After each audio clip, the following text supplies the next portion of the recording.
Hey guys, welcome back to the channel. This is story about what if Naruto snaps at his family part 1. Before I start, please do support for more amazing content and comments for part 2. Do consider to subscribe my channel and share my video to your friends and check out the description as well. Let's start the video. The sound of explosions could be heard for miles. Dust would be seen at great distances, and the killer intent was so big that you could actually cut it with a knife. This killer intent has been present for the last couple of hours. No one knew from where it came or from whom. No one except a few people in Konoha, one of which was the 5th Hokage, Tsunade. She knew the killer intent could only come from someone filled with a hunger for power and a desire for revenge. The only person that would fill the air with so much killer intent could only be Uchiha Sasuke. The boy had run from Konoha to join Orochimaru for power to defeat his older brother, which killed his entire clan except for him. Tsunade feared the outcome of the fight. She knew that Naruto might have reached Sasuke and was trying to bring him back. She also feared how the villagers would react when Naruto would return with Sasuke. She knew the kid had the power to actually bring down Sasuke. She only hoped no one would harm him when he would return to Konoha. Uzumaki Naruto and Uchiha Sasuke were standing on the water in the Valley of the End. The entire terrain was damaged. Nothing was where it was before. The two statues that were facing each other were missing parts of their legs, and in the missing parts stood Naruto and Sasuke. Naruto was in his first stage of fox form. He had only one tail, but he was strong nonetheless. Sasuke was in his second stage of the curse mark. His wings seemed like a pair of hands and his hair had grown a lot. Sasuke glared at Naruto. "Why is it that you wish me so bad to return home, Dobe?" "Sasuke team, you don't understand what you are throwing away. You have everyone that loves you back in Konoha," stated Naruto, growling with anger at the cursed Uchiha. "What do you mean by that?" spat Sasuke. "I mean that you have someone that loves you, people that acknowledge you, and most of all you would have a family. Anyone in the village would happily become the parents of the last Uchiha," responded Naruto, growling at the end.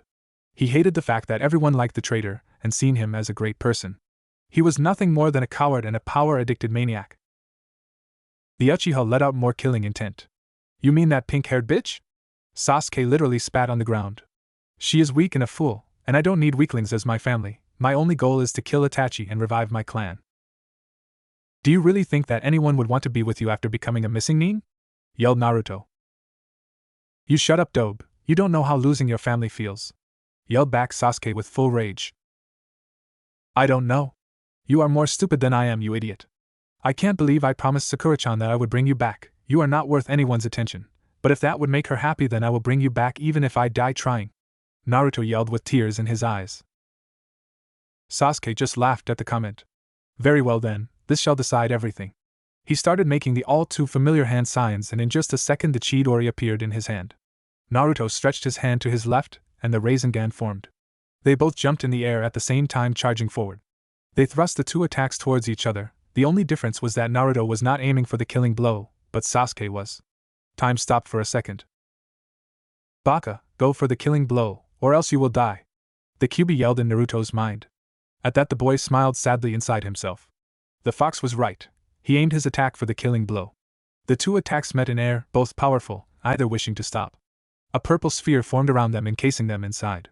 Sasuke tried to punch Naruto, but the punch was parried and Naruto planted his fist in Sasuke's stomach as hard as he could. The sphere exploded, throwing the boys away from each other. They both landed back from where they jumped with a loud thud. It was silent then. Everything stopped, nothing moving. Then footsteps, a splash, footsteps again, and then a voice. "I said I will bring you back. And so I will. I would have killed you if it wasn't Sakura-chan that wanted you back." Naruto's POV, approaching Konoha. "I fought with all my powers. I fought using Kyuubi's help even though I did not wish for it, but I had no choice. I must respect my nindo. I promised Sakura-chan that I will bring back Sasuke. Now that Sasuke is unconscious and I am carrying him home, I think that things will change for the better. I can't wait to see the look on everyone's faces when they see me walking with the traitor. Mission accomplished. I can almost hear Kakashi and Iraka-sensei calling for me to treat me to ramen. I can almost hear Sakura-chan calling for me and thanking me. I can almost hear the villagers' apology for what they did to me all these years. I can almost see Ba-chan smiling at me and hugging me. I don't know why, but I always loved to be hugged. It made me feel comfortable inside. But putting that aside, I cannot wait to see the look on my friends' faces when they see me carrying the traitor. I can't wait to hear what the others did in their fight with those creepy Sound 5. I know I should be worried for them, but I am very sure they are alright and are now recovering. I think I am the last one that came. Kyuubi was right when he told me that I need to go for the killing blow. Because of that I managed to stop the Chidori and retaliate. I think I am very happy now. I will finally receive acknowledgement for what I do. I will no longer be called a demon. I will be known as Naruto Uzumaki. But wait, what if they think something else? What if they cherish this bastard that much that they will not acknowledge me and will yell at me? What will it be then? What will I do then? I only hope that everyone sees what I see, and that is that Sasuke is too concerned with revenge and power to ever respect Konoha. Anyway, I don't care what people will think as long as Sakura-chan will be there. I know for sure that she will not yell at me, she will be happy and she will thank me. That's all I need. Yes, that's all I need. As I approached the village gates, I saw Sakura, some villagers, and a few shinobi at the gates. I was carrying Sasuke on my back and smiling, of course. Why wouldn't I? I finished my mission and I brought back the traitor. I was walking faster and was waiting for Sakura to cheer on me, but what happened next I was afraid of it.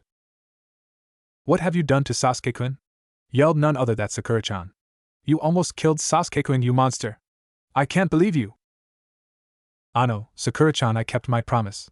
I tried to say, but she just punched me in the face and grabbed that traitor in her arms, looking with a worried face at him and throwing daggers at me. Promise? This is how you keep your promises? She yelled, and then I saw the villagers approaching. Look what he has done to the Uchiha boy. He looks dead. That demon killed the last survivor, yelled a man who began throwing rocks at me. At his action, everyone started throwing things at me. Then it happened. Sakura got up and started beating me. You monster! Demon! Look at what you did! She yelled, kicking me, at the same time ignoring my injuries, including the Chidori wound that Kyubi was barely able to heal. But Sakura-chan, I tried to talk to her with tears in my eyes. Don't you call me Sakura-chan, you monster! She yelled again and continued hitting me. Then realization hit me. I had nothing to do in this place. No one would ever acknowledge me. My friends all hate me. Everyone despises me.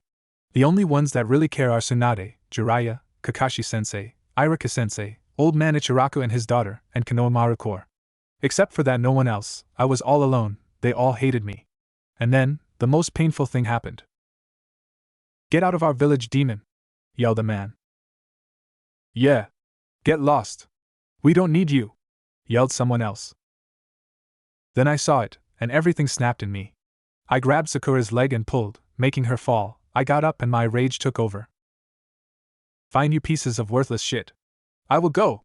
You do not deserve someone like me. For years I strived to protect you and to help you, and this is all the thanks I get? Then so be it. I will leave and never return. I should have known that you were a waste of my time. Goodbye forever. I yelled and turned to leave, but not before I looked down. And you, Sakura? I said with as much venom in my voice as I could muster. I hope you will be happy with that traitor. You never deserved all my protection. I spat on the ground in front of her, with all the blood that was in my mouth, and I turned away and started leaving. Not interested anymore in what the villagers would say, or anyone else. Normal POV. As Naruto was walking away, a shy girl with lavender eyes overheard everything. When she saw him leave, tears started forming in her eyes. She couldn't believe that he was leaving. He couldn't leave. She would be too lonely. A great part in her wanted to follow him. In fact, everything in her wanted to go and follow him. She thought of what will happen if she would leave, how everyone would react. She was afraid that she might endanger Naruto if she went. Her father would go berserk. But wait, she didn't care. Her father was a cold person that never showed any affection to anyone, especially her. What did she have to lose? Would she just stand there and lose the love of her life, or would she follow him? Everything was being processed in her mind at a fast pace, and then she decided. Everyone was already gone. She could hear people cheering. The gates were open and no guards, no one, not even Sakura. She had taken Sasuke to the hospital. Now was her chance. She started running in the direction Naruto went, hoping to catch to him soon. She activated her Byakugan and started to track him in hopes of finding him soon.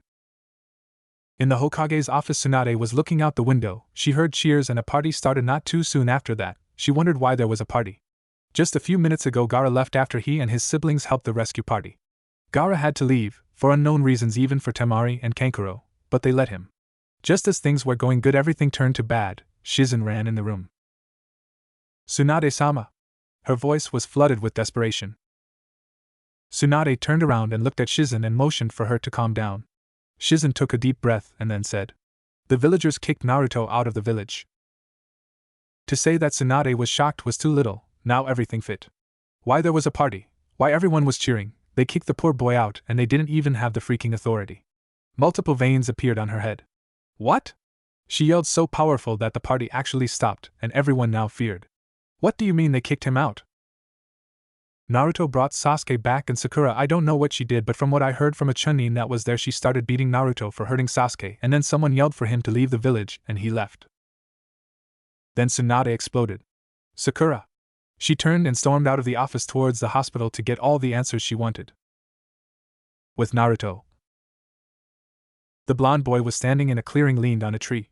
He was ripping his jacket to use it as bandages for his wounds. He was still shocked from what had happened, and tears were still running down his face, though he didn't let out any sob.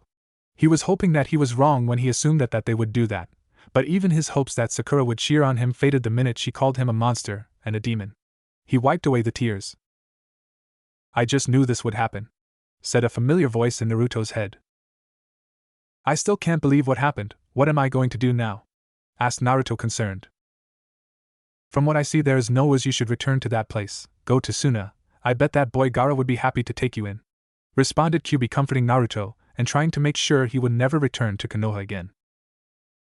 Naruto thought of what the fox said for a second and then nodded. He would go to Suna and see Gaara. He was sure that he would accept him and there won't be any problems there. He smiled sadly and got up. Starting to walk away, he felt someone was near, or watching him. Did they already send hunter nians after me? He asked himself. Hey, come out. Show yourself, he said.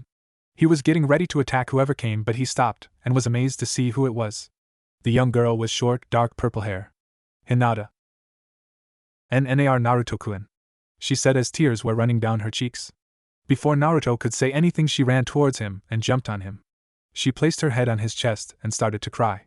I am so sorry, she said while crying.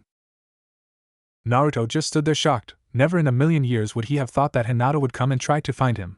He expected a teacher or an ANBU, but not Hinata. What are you sorry for? Asked Naruto.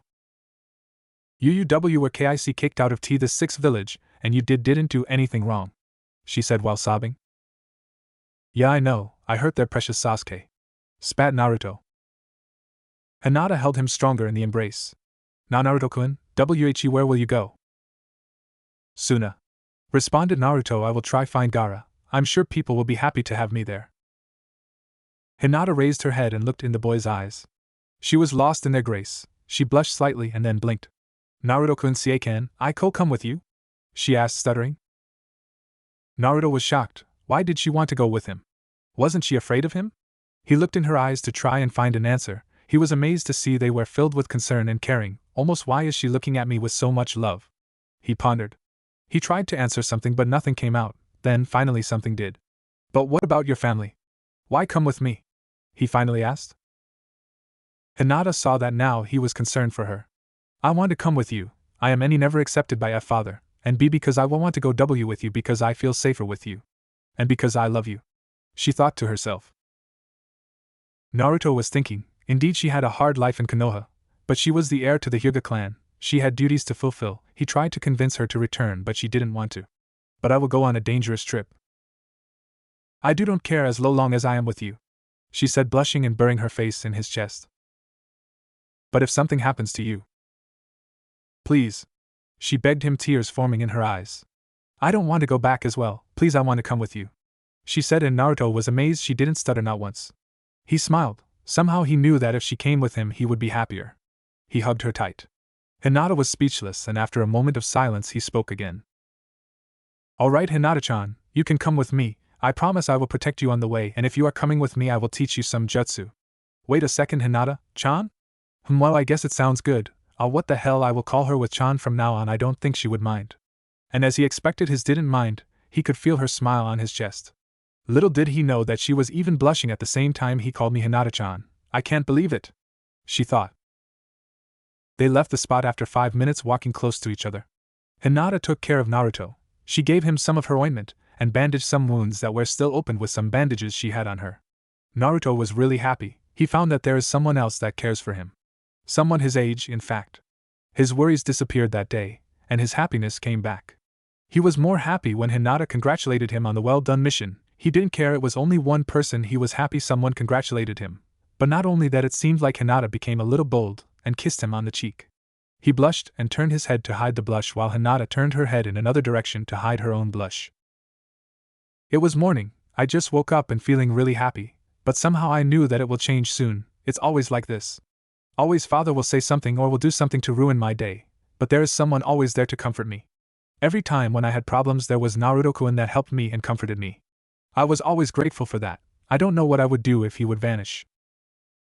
I got out of the bed and did my usual routines, took a shower and brushed my teeth, then I got dressed and went to eat something. When I arrived in the dining room I saw my sister Hanabi and father already there eating, but I didn't see Niji. He was always there, and something felt wrong the moment he wasn't there. Ever since Naruto-kun beat Niji in the Chunin exam he has changed towards me. He is the only one that offers comfort from the family. Even my sister is a spoiled brat that doesn't help me, just walks by and ignores me. Whenever Naruto-kun was on missions and I had problem with father, Niji would always be there to help me like Naruto-kun. He turned into the cousin that I always wanted. In secret he would always support me and train me. I am grateful to that and to Naruto-kun for changing him and for bringing back my old cousin, the loving one. I took a seat and started eating. I tried to ignore the fact that Niji wasn't there, but after I was done I just had to ask to know. After all, he is my cousin and he cares about me. Father? I asked, stuttering like always. What do you want, Hinata? He asked me with his usual cold voice, always the same voice. Ano, where is Niji-san? Your cousin went on a rescue mission a few hours ago. He went to save the Uchiha boy from Orochimaru. And he said with so much pride that you could think that Niji went alone. Ano, did he go alone? No, he responded with a cold voice. I could feel that he wanted Niji to go alone because he thought that my cousin would only be held back. My father thought that the Hyugas were invincible. He didn't care about anyone else. We went with the Nara boy, a Kimichi boy, Inuzuka, and he took a pause like he would be disgusted by something. And with the Uzumaki boy. He finished with the coldest voice I ever heard. Why was he so mean to Naruto-kun? It's not like he would have done something. And when did they leave? I asked. And what's so wrong about Naruto? When I asked the last question I regretted it. Father exploded. He looked at me with daggers in his eyes and started yelling at me about who knows what, just insults like always. But then he saw that I wasn't paying attention and he actually did it. He hit me and told me to leave. With tears in my eyes I ran out of the dining room, but not towards my room. I went towards the gates to wait for Naruto-kun to come. As I waited my pain slowly faded and all I wanted was to wait and hope that Naruto-kun comes back safe, because in all the time I waited everyone slowly returned. Chuji came back looking very skinny and was almost dead because of that. Kiba was injured really bad and Akamaru was unconscious. Niji had a hole in him and was taken in emergency to try and keep him alive. And Lee was tired from his fight and had a few bruises like Shikamaru, who also had a broken finger. But Naruto-kun and Sasuke didn't come yet. People started to gather at the gates and I hid myself behind a tree and waited. Then Naruto-kun came. He was so happy. He was carrying Sasuke back. I saw he was slightly injured, but Naruto-kun looked like he would fall down any second and die. I had to hold myself from running towards him and carrying him towards the hospital. I wanted to jump out and cheer on him and congratulate him. He was so happy. He kept his promise towards Sakura. I found out from Shikamaru about the promise. It was only natural that he would be happy. He actually finished an A-rank mission. I was really happy for him, but then I was shocked what happened next. Sakura was beating him and yelling at him for hurting Sasuke. I saw Naruto-kun had a bad injury in his shoulder that was opening from all the hitting and he was starting to bleed. He didn't cry, but I saw that inside he was broken. And then the villagers yelled and threw rocks at him and told him to leave. I wasn't sure what will happen next. I hoped Naruto-kun would ignore and come back, but it shocked me when I saw what he did next. He made Sakura fall down and yelled back and talked with Sakura with so much venom in his voice that I thought he would actually beat her, but he turned around and left like he said. The villagers didn't even wait for him to leave and started cheering and left to spread the word. I saw Sakura picking Sasuke up and leaving towards the hospital, ignoring Naruto-kun. He was walking away crying. It just broke me inside. I couldn't believe it. At that moment I decided I would go with him and help him from now on. He doesn't deserve that treatment. I would help him. So I ran after him. Konoha, at the hospital. Normal POV. Tsunade was dashing through the halls of the hospital fuming. Her face was completely red of rage. Someone tried to get in her way to calm her down, and she punched him so hard he flew through a wall. When she arrived in Sasuke's room, she saw Sakura there taking care of the boy. Sakura! Yelled Tsunade from the door. The pink kunoichi turned around and greeted Tsunade. The Hokage then exploded when she saw that the girl was happy. She grabbed her from the collar and threw her towards the wall. Hokage-sama. Started Sakura. What was that for? What did I do? What did you do? Asked Tsunade, and veins appeared on her head. What did you do to my little brother? What did you do to Naruto? But Tsunade-sama, look at what he did to Sasuke-kun. she said, pointing at the boy on the bed. Tsunade looked at the traitor and raised her fist to try and hit him but calmed down and threw her anger towards Sakura. What did he do to him? He is injured bad and is unconscious. Only that? Only that? Yelled Tsunade, fuming. Did you at least look to see what injuries Naruto had? Did you? I will tell you, he had a freaking Chidori hole in his left shoulder and was injured 3 times more than this piece of shit, she said, pointing towards Sasuke. And you dare hit him like that? You dare do something like that after all he has done for you and this shithole of village? Yelled Tsunade. Aye. Of course you wouldn't think. Guards. 3 ANBU appeared. You are to take this traitor to the prison wing of the hospital to recover, and you Sakura are to think of what you did. And Tsunade stormed out of the door. She slammed the door with so much force that the wall cracked and the door fell down and broke. The ANBU took Sasuke and disappeared. Sakura just stood there, nothing passing through her head, and then she heard a puff. She turned to see Kakashi looking angry. I am really upset with you, Sakura, for the way you treated your comrade. You should be happy he kept his promise and brought back that traitor. Sakura tried to say something, but Kakashi continued, ignoring her. Do you know what the boy always wanted? Do you? He wanted recognition, acknowledgement, and support. That's all, and you treated him like trash. You know what else? You remember your birthday 1 year ago? Well, do you? Asked Kakashi, this time yelling, and she could have sworn that she saw tears forming in his free eye. Why, yes. She stuttered. Well, you don't, that's what I will tell you, he said, surprising Sakura. I will tell you what happened to Naruto. He came and treated you to lunch. He said he will pay lunch for both you, Sasuke, and all your friends. And how do you treat him? You punch him and yell at him, because you thought he wanted to date you. And you are really wrong. I was in a tree at that day looking what you did. You know what happened after you left? Well, do you? He yelled, and this time even harder. Sakura shook her head no. After you left, Naruto started crying. That's right, he started crying, and he opened his jacket, and what I saw shocked me. The present he bought for you, all destroyed. And might I tell you what it was? Something made out of glass, really expensive, and you know how much it was? Do you? And again Sakura shook her head. I will tell you, it cost 3 years of saving, 3 years. But that's not what gave me nightmares for the next month, no, not at all. Sakura raised her head and looked at Kakashi, that was actually crying now for what he was about to say. The glass went in his chest. He was picking the pieces of glass one by one out of his chest and bleeding. There were serious wounds, and you know what he did? Instead of throwing your present away and going to be healed, he stood in the same spot for 5 hours trying to repair your gift, and was bleeding, and he didn't care. He tried to rebuild your gift and give it to you. When he saw he can't do it, he made a shadow clone to take the gift and bury it. Sakura just stood there not knowing what to say. She never knew, and now everything was being said. And what is worse was the next morning, yelled Kakashi. We had a meeting and I didn't come, and you know why? Do you? He yelled so powerful that scared everyone that was listening. All the nurses were listening. Some didn't care what happened to the boy, but some were feeling remorse and tears were forming in their eyes. I will tell you, started Kakashi again. I stood by Naruto's side the next day, taking care of him because the whole day he had been unconscious because of blood loss. That's why I didn't even bother to tell you happy birthday then. You have lost all my respect out of this moment. You should feel utmost ashamed. And then Kakashi disappeared, leaving the girl alone in her world. Hospital, somewhere else. Kakashi entered Lee's room. Guy was there and was giving a speech to the boy on how to listen to the medics and not to push himself. The bowl haircut Jounin turned and saw Kakashi and smiled at him, but his smile faded when he saw his rival crying. Kakashi, what happened to your flame of youth? Asked Guy. There is no time for that crap. Follow me, we need to find Naruto, stated Kakashi. I know, wasn't Naruto the one that brought back Sasuke? Isn't he in the hospital? Asked Lee, trying to figure out what was happening. No, Lee, he has been thrown out of the village by the villagers and he is in bad shape, worse than after the fight. He could die and you can thank Sakura for that. Now come, Guy. And Kakashi left to find Asuma and Kurenai, Guy after him. Lee stood there in his bed, shocked at what happened. A few moments later, Kakashi and Guy arrived in Kiba's hospital room and saw Kurenai.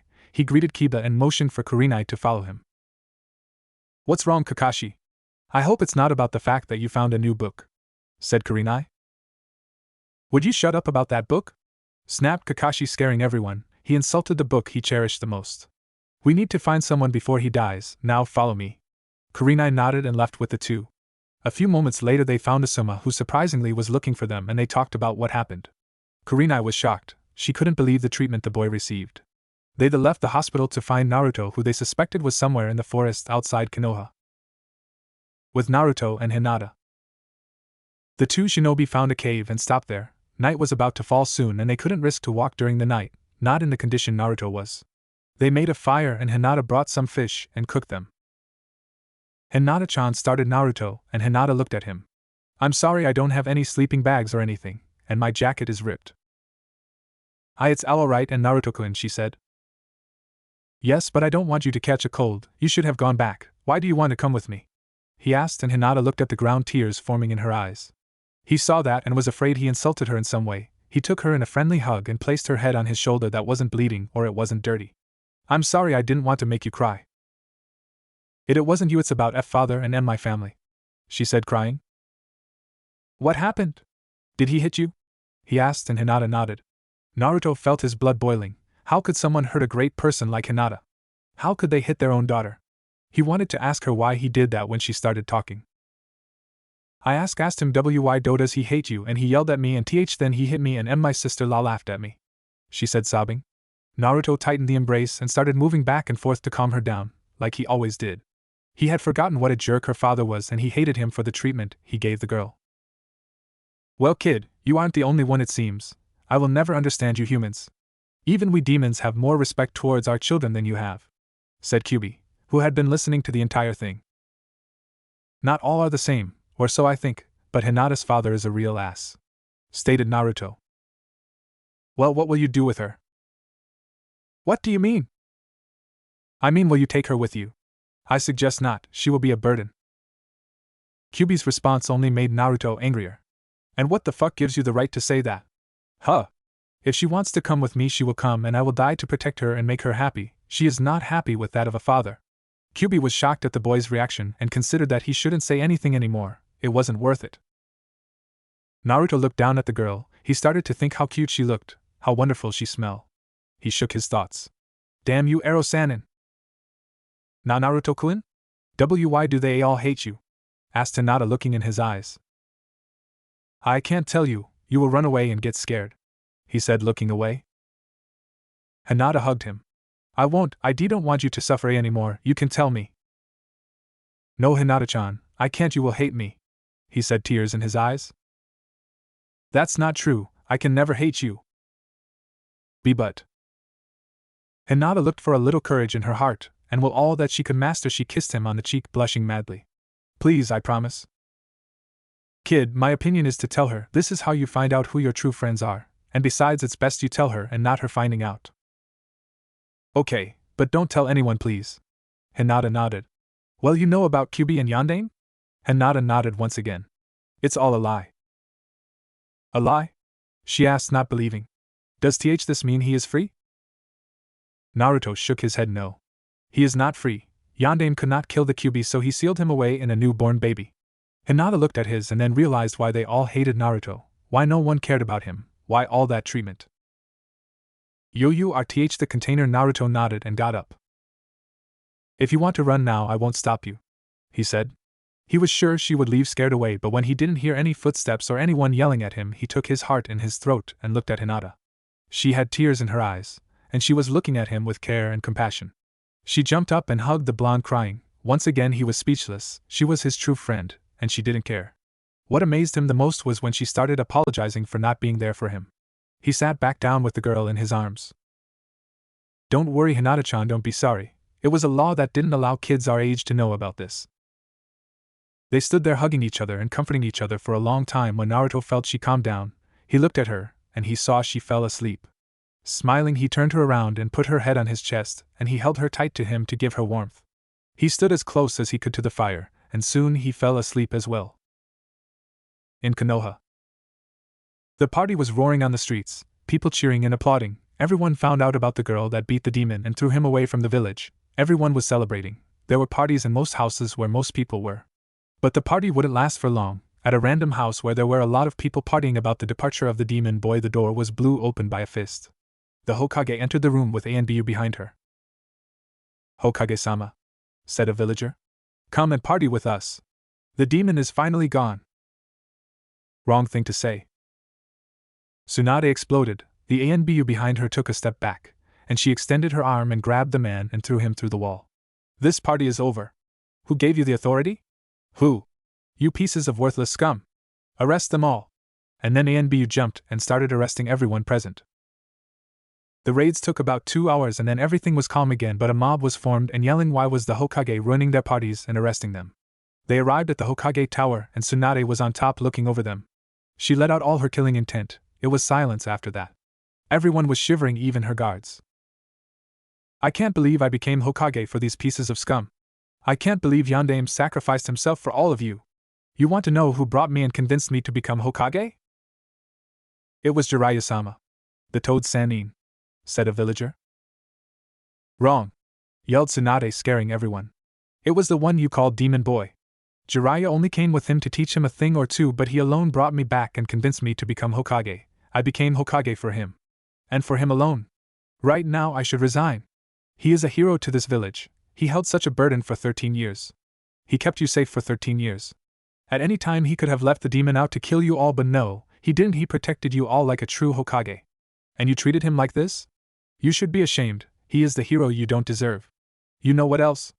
Sarutobi should have named Orochimaru the 4th Hokage, and Yondaime should have taken his son and formed a new village somewhere else. His effort to protect you was in vain. And with that, Tsunade left, leaving unanswered questions such as who was the Yondaime's son. In her office, Tsunade was trying to calm herself down. Nothing was going the way she wanted. Kakashi and his team left a few hours ago, and still no word from them. She sent some ANBU as well, still no answer, and to make it worse, Hayashi just arrived in her office. What do you want, Hayashi? I am here to tell you that Hinata is missing. She disappeared this morning, he said coolly. Maybe she followed Naruto, but that means she knows about Kyuubi and doesn't care, or who knows. And what do you want? What do I want? She could be with that demon from all I know. You need to. Shut up, yelled Tsunade, slamming her fist on the table. First of all, he is not a demon. Second, there are 2 teams searching. Go home and wait, and don't you dare say Naruto is a demon in front of me ever again, or you will die. Hayashi was scared for the first time in his life. The killing intent coming from the Hokage was so great it could match the Kyuubi's. He nodded slowly and left the office. Tsunade took a bottle of sake out and started drinking. Her head was hurting from everything that happened today. Kakashi's POV. I remember the first day I met the boy. I could never forget that day, that horrible day. I don't know if Naruto remembers it or not, but that is not what concerns me. He didn't deserve such a treatment, and right now even I am paying for this kind of things. Right now I feel really sorry for what I did to him. I never paid that much attention like I should have. I never should have taught Sasuke Chidori, and I should have taught Naruto more and helped him more. But most of all, I am sorry I stuck by the rules. I should have ignored the elders. They told me not to teach anything important to Naruto, sick bastards. I should have taught him everything I know to him. He is more worth it, not that Uchiha boy. If it wasn't Naruto in Team 7, I would have resigned from the team the moment Sasuke started acting like a power-hungry idiot. But now it's too late, and that day, I still remember it. Such a happy day it was for him. Kakashi's flashback. I was running from rooftops to rooftops. I just finished my mission and I wanted to get home and rest. I thought the day would end with no incidents, but I was wrong. I heard someone scream, then more screams and glass breaking, and someone calling for help and begging for forgiveness. I ran to where the sounds came and I was shocked to see a small boy with blonde hair about 4 or 5 years old in a dead-end alley with a large group of villagers in front of him. There were even some shinobi. The boy was bruised slightly and the mob was moving closer and closer to him. Then when they got near him, they started beating him, beating a small child, someone that never ever did anything to them. I could feel my rage coming out, and out of instinct I made my special attack, and I made the hand signs and charged the Raikiri. I jumped down in front of the boy facing the mob. I thought they got the message, but no. Kakashi, good to see you, said a shinobi I thought was honorable. Have you come to help us kill the demon? My eyes widened. I knew I recognized the boy. It was Uzumaki Naruto. They were chanting to use my Raikiri on him. I looked in the poor boy's eyes and I saw he was begging for help. I turned around and stuck my Chidori in the shinobi that greeted me, completely destroying his arm. Get lost. If you even touch the boy again, I will not miss your heads. I yelled at them. How could they treat Sensei's son like that? How could they betray his last wish?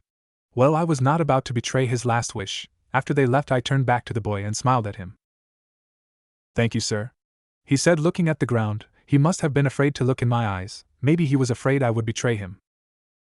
You don't need to be afraid of me. I am your friend, I said, smiling at the boy. He looked up at me and looked in my eyes, in my soul, trying to find out if I am lying, and then he hugged me and started thanking me again and again. I took him and put him on my shoulder near my head and left the alley. Walking on the streets with him on my shoulder, we talked and talked. I was disgusted how he was treated, and then I saw the ripped clothes on him. Hey Naruto, let's go and buy you some clothes, I told him, smiling. But I have no money, mister. He looked so sad and I could see he was about to cry. Don't worry about that, I will pay for your clothes, what do you say? Thank you, but I couldn't take your money. That's alright, I want to help you. And he smiled warmly back at me. He was happy, I could tell it. I entered a clothes store with him on my shoulder. When the owner saw him, she was ready to jump and hit him, but then she saw me. I gave her the biggest killer intent I could muster, and she started shivering and retreated back. After about half an hour of looking for cloths for him, he chose a black t-shirt with a fox head on the front, and an orange outfit. I tried to tell him that orange would make him too visible, but he wanted it, so I didn't argue.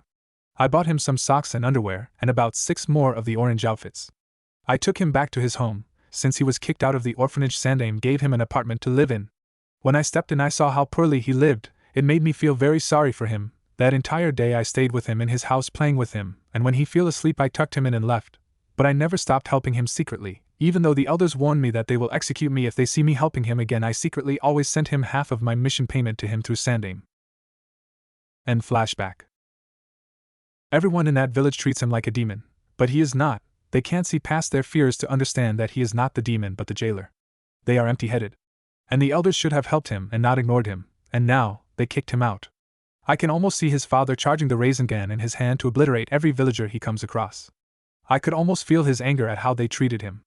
I swear that somehow I will personally make those responsible pay, even if it costs me my life and my dignity. Normal POV. Kakashi's team was running through the forest trying to find Naruto, but so far with no luck. They saw parts of his jacket on the ground that looked like they were ripped. They didn't even camp last night. All night they searched, and now it's morning again, and they are still searching. Kakashi, do you have a plan? Asked Asuma. I got nothing. We might be running in circles. We haven't seen a sign of the boy since we found that blood trail about 5 hours ago, said Kurenai. Could it be that he doesn't want to be found? Asked Asuma, inspecting the ground. I have no idea, but what if he died? Asked Kurenai. It's impossible. Naruto's flame of youth cannot be extinguished that easy. For once you made a good point, guy. Yash. Thank you, Kakashi, my rival.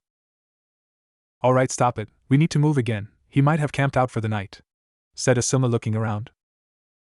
There are some caves not far from here, you think he might be in one of them? Asked Kakashi. I am sure that he might have hid there, should we check? Asked Kurenai. Yes, let's go, my youthful comrades, yelled Guy, starting to run towards the caves, the rest behind him. With Naruto and Hinata. Naruto was looking around, smelling the fresh air. He looked down at the girl that was still sleeping in his arms. He smiled softly. She looks so beautiful. Wait, did I just say that? Well, she does look beautiful. Maybe I was so obsessed about that pinky that I didn't see what was in front of me. For the first time in your life you are right with something, congratulations. And Naruto heard someone clapping in his head. Oh, shut up, Baka Fox. Hey! Don't offend me, I am working hard here to heal you, so shut your trap, yelled an enraged Kyuubi. Naruto just ignored and stopped talking to the fox. He looked down at Hinata and saw she was slowly opening her eyes. She looked up and saw she was in Naruto's arms. She blushed furiously and jumped out before fainting. She started looking at the ground in embarrassment, and started poking her index fingers like she always does when she is near Naruto. I wonder why she is blushing. Good morning, Hinata, did you sleep well? Asked Naruto, smiling warmly. Hinata nodded. Hi, and Naruto-kun. I hope I didn't scare you, but you fell asleep last night, and it was cold, and I thought I should keep you close so you won't catch a cold. And no, not at all, thank you, said Hinata, blushing more. I can't believe I slept all night in Naruto-kun's arms. Why can't I tell him? Why can't I find the courage to tell him? Well, Hinata-chan, if it's alright with you, we should go. We need to move more and reach Suna fast, said Naruto, and Hinata nodded and followed him. They exited the cave just as 4A and BU appeared. Uzumaki, Naruto, we are here to take you back, said one with an eagle mask. Forget about that, let's kill the demon here and now. I don't agree with bringing him back, spat one wearing a beaver mask. But the Hokage said to, started the one with the eagle mask. Forget about that, don't you want revenge for what the demon did to your family 13 years ago? asked the beaver-masked ANBU, taking his katana out. Naruto went in front of Hinata and whispered to her. Go inside and stay there. I suggest you cover your eyes because I will let someone else take care of them. Who are you going to let? She asked. Please don't hate me. I promise he has no control over me. Now go. His appearance then started to change. His teeth grew, his whiskers became more visible, his nails grew resembling claws, and his blue eyes were replaced with red slit eyes, similar to a fox's. He growled at the ANBU. So the demon shows his true form, eh? What about the Hyuga girl? Asked a bear-masked ANBU. She is with the demon. She must be a traitor. Kill her too, said the beaver-masked ANBU. Naruto snapped. Don't you dare touch Hinata-chan. And what will you do? Asked the eagle-masked ANBU. The beaver-masked ANBU laughed, but his laughter soon stopped when he heard a comrade yelling. He looked around and saw the eagle-masked ANBU on the ground in a pool of blood, missing his head. He looked at Naruto that was holding his comrade's head, and then he threw the head towards him, making him sick. You monster! I'll kill you! The beaver-masked ANBU yelled, charging Naruto with his katana raised. He let it drop on Naruto, who disappeared in a puff of smoke, and then he was surrounded by about 10. They all charged at the same time. The ANBU managed to kill them, but then he felt something cold at his throat. He looked behind him and saw Naruto. Goodbye, was the last thing he heard. Naruto cut his throat, and he fell on the ground.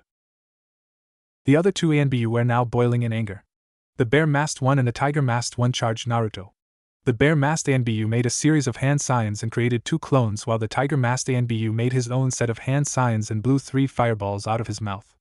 Naruto dodged the fireballs and charged the clones, finishing them off in just a few seconds. He then charged the bear-masked ANBU and started landing punches and kicks on him. They were so fast the ANBU could not parry. After being hit with a large series of punches and kicks, he felt something cold. He looked and saw he was stabbed with a kunai. Naruto yelled and started stabbing the ANBU with the kunai so fast he could not react. After being finally stabbed in the head, he fell on the ground, dead. The last ANBU started to shiver in fear.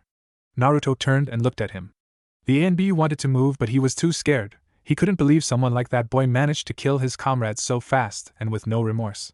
He saw Naruto charging the Rasengan. His eyes widened in fear. He tried again to move, but nothing happened. He was too afraid. Naruto was now in front of him. He grinned. Send my regards to Zabuza. Tell him I sent him 4 ANBU to play with. Burn in hell. He slammed the Rasengan in his chest. It went through his chest and then in the middle exploded, obliterating the body and creating a bloodbath. Naruto turned back to normal and went where Hinata was. She opened her eyes and saw what Naruto did, and she closed them again, not wanting to see. But she could smell the blood. I hope you are not mad at me or afraid of me. I am sorry, but I had to do that, said Naruto. I am not afraid, and I am not mad. They deserved it, she said, hugging the boy.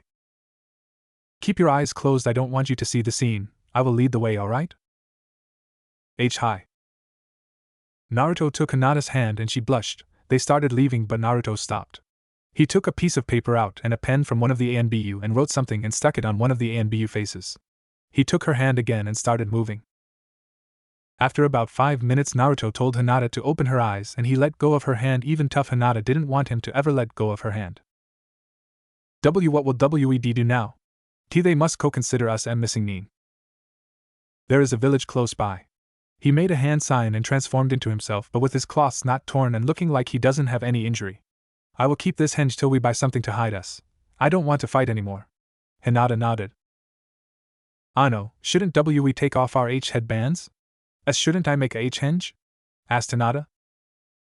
No, the headbands can stay for now, and you don't need to use a henge. Just follow my lead and it will be alright, okay? Hinata nodded again, smiling. Kakashi's group, 1 hour later. Kakashi's group were standing in front of the massacre, blood everywhere, an ANBU missing his head, one stabbed like mad, one had his throat cut, and another was spilled everywhere, his organs strewn haphazardly around. From the looks of it, the battle happened an hour ago, said Kakashi, examining the least mutilated of the corpses. Do you think Naruto did this? Asked Kurenai. He did this, sighed Kakashi. But I wonder why. Asuma then looked at the face of an ANBU and saw the message. He took it and motioned to everyone to listen. Dear Tsunade, I will tell you this, I have nothing against you, and I know you sent these ANBU to bring me back, but they wanted to kill me. I would have let them, my life sucks anyway, but they then wanted to kill Hinata, so I let QB take care of them, and I have a warning. If anyone else comes and tries to hurt Hinata, I will kill him. Also, she doesn't want to go back. You can thank her stupid father that beats her constantly. She wants to come with me and I have agreed. We are now moving somewhere safe. Leave us alone and don't try to follow us. Send my regards to everyone in Konoha, except Sakura and Sasuke. Tell old man Ichiraku I am sorry for what happened. Also tell Niji that Hinata will be safe with me. I vowed to keep her safe and make her happy. Yours truly, Uzumaki Naruto. Wait, that means that Hinata is missing and she is with Naruto, said Kurenai. So it seems, but if I know Naruto then what he wrote here is true, responded Kakashi, reassuring Kurenai. Still, he said that he let Kyuubi kill them, but that means she saw he is Kyuubi's vessel, said Asuma. True, but if he said that she wanted to go with him it means that she doesn't mind, responded Guy. Eternal youth. He found his true friend, yelled Guy. Guy, calm down, we need to find them now. And Kakashi summoned Pakken. What the hell happened here? Asked the dog. Pakken, this is Naruto's doing, he did it in self-defense, we need to find him. If other ANBU are on his trail that want to kill him we need to get to him and help him, responded Kakashi. But Kakashi, do you think he will come home? Asked Kurenai. Not sure, but we need to try, right? Asked Kakashi, giving Pakken a piece of cloth for him to sniff. Alright, I got the scent, follow me. And everyone left following Kakashi's summon. Kurenai's POV. In all my time I was never that attached to the boy. Sure, he was the container, but I had no problem with that. In my eyes he was Kakashi's student, therefore another shinobi of Konoha. As for Hinata, she always saw something else in the boy. It seems like she knows more about him just by looking at him. I always wondered why she loves him. She doesn't tell me, but I think I figured it out. He never gives up and works hard to see his dreams come true. Maybe that is why she loves the boy so much. I could have sworn in all my years that whenever she looked at him she would have been ready to give herself to him just to make him happy. He is too dense to see it, but I know that somewhere deep inside he knows how Hinata feels, but of course, he might try to ignore it because he is afraid of what he has inside of him. He was such a cute boy, hyperactive, but he always hid his sadness through his smile. Just like everyone that now is looking for him have helped him in his childhood, in secret, those bastard elders. I always hated them. They are so stupid. The yandere must be pissed off of what they did to the poor child. Kurenai's flashback. It was a normal day. I was walking in the park thinking of what to do that day, and I had the day off. As I was passing through the park I saw a blonde boy with a black t-shirt with a fox head on the chest. It was Naruto Uzumaki, the jailer of Kyuubi. He looked like he was crying. I started cursing the villagers for he could only cry because of that. I sat down near the boy, startling him. Don't worry, Naruto. I'm not here to hurt you. Why are you crying? I asked him with a sweet voice. I wanted to play with the children, and the parents kicked me and beat me and yelled at me to leave, he said while crying. I cursed the adults in my mind again. How could they do that to him? He is just a child. They should let him play with the kids. Nothing bad would happen, that is for sure. I wanted to reassure him, but then something happened that amazed me. I heard someone calling the boy. I looked and saw a small girl with dark purple hair running towards us. When she was near me, she looked at me wanting to know who I am. She had lavender eyes, and no pupils. She was a Hyuga. I smiled at her. I heard someone cry and I saw Naruto here crying and came to help him. Who are you, little girl? I know my name is H Hyuga H Hinata. I am and Naruto-kun's friend. She responded stuttering. The fact that she was his friend made me feel a little better inside. I then saw her sit down on the boy's right side and she hugged him and told him that it doesn't matter because he has her as a friend. Slowly I saw him calm down and smile at her, a true smile. But then she told him that her father was looking for her and that she needed to go. But Hinata, who would I play with? I want to play with someone. Slowly tears started to form in his eyes and I saw that in hers as well. So I intervened. Naruto, if you want I will play with you today. Hinata here has to go. I know how her father is, and it's not good for her to be late. Naruto nodded and smiled. He hugged the girl that blushed and took their farewells. He turned to me and looked at me. I smiled and took his hand and went with him to the playing ground. It was empty. It was normal. It was somewhere in the early afternoon, so most children would be asleep, but Naruto, who is always on the run, would never sleep at those hours. I played the entire day with him. He was very happy but sad when I told him that I had to leave. I promised him that we will meet again. I took him home and when he entered I left. But the sad thing was that since that day the elders forbid me to meet the blonde boy. I couldn't get near him anymore. Sick bastards, I could see how he started to miss me, becoming sadder and sadder. He played with Hinata as much as he could, but after she left he would turn sad again. From the shadows I would always keep Hayashi busy so Hinata could play more with the boy, but only as much as I could. I hope that somehow I helped the boy be happier, and I hope that in a way I respected Yandame's last wish. End flashback. They have known each other from that day, poor kid. I feel sorry for the way he was treated. He didn't deserve that treatment, or this one. With Naruto and Hinata. Normal POV. Naruto and Hinata entered a small town. They walked at the closest shop and the shopkeeper greeted them warmly. "How can I help you too?" she asked. "Well, we are looking for some robes that have hoods and can cover our entire body for our trip to Suna," said Naruto. "Trip to Suna? Are you two on a mission?" she asked, pointing to the headbands. "Yes, we need to deliver a secret message, and we left in a hurry and forgot our robes, and we need to keep a low profile, so we came here to buy some," responded Naruto, smiling. The shopkeeper smiled and motioned to the two to follow her. After about 5 minutes of looking around, they found some robes that hid their body and had hoods to mask their heads and the face. The color of the robes were a light brown. Naruto smiled and nodded. They put the robes on them and paid for them. Before Naruto and Hinata left the shop, he asked the shopkeeper if she had a paper and a pen. She nodded and gave him. He wrote something down and folded the paper. "If a ninja with the leaf headband stops here, give him this. He has silver hair and covers his left eye with his headband." "Sure, but may I ask why you wrote him this and didn't wait for him to come?" "They are supposed to be our backup, but we can manage it, and we don't need their help anymore, and we need to hurry and bring the message to Suna. Oh, and don't tell them where we are going." The shopkeeper nodded without asking why shouldn't she tell them where they were going, and the two left. On the way out of the village, Naruto broke his henge and Hinata broke the silence. "And Naruto-kun, who is he coming?" "We are being followed by Kakashi. He wants to find me. I wrote something for him to know that he should return and ignore me." He stopped and turned to Hinata. He approached her, and she blushed. "Naruto-kun is so close to me. Please don't faint." Naruto smiled and moved his hands behind her head. She blushed furiously. He then brought him hands back, pulling her hood over her head. He pulled his hood over his head and then took Hinata's hand in his. She blushed even more, if that is possible. They started walking hand in hand. Man, why do I feel so good holding Hinata-chan's hand? 10 minutes after Naruto and Hinata left the village, Kakashi's group were in the store. "He was here," said Pakin. Kakashi looked at the shopkeeper. "Have you seen a blonde boy with spiky hair and a girl with lavender eyes and dark purple hair?" "Yes, they have been here," she said, and took the piece of paper out and handed it to Kakashi. "He told me to give you this." Kakashi took the paper and unfolded it and started reading, while the rest of the group was reading it as well from behind Kakashi. Team Kakashi.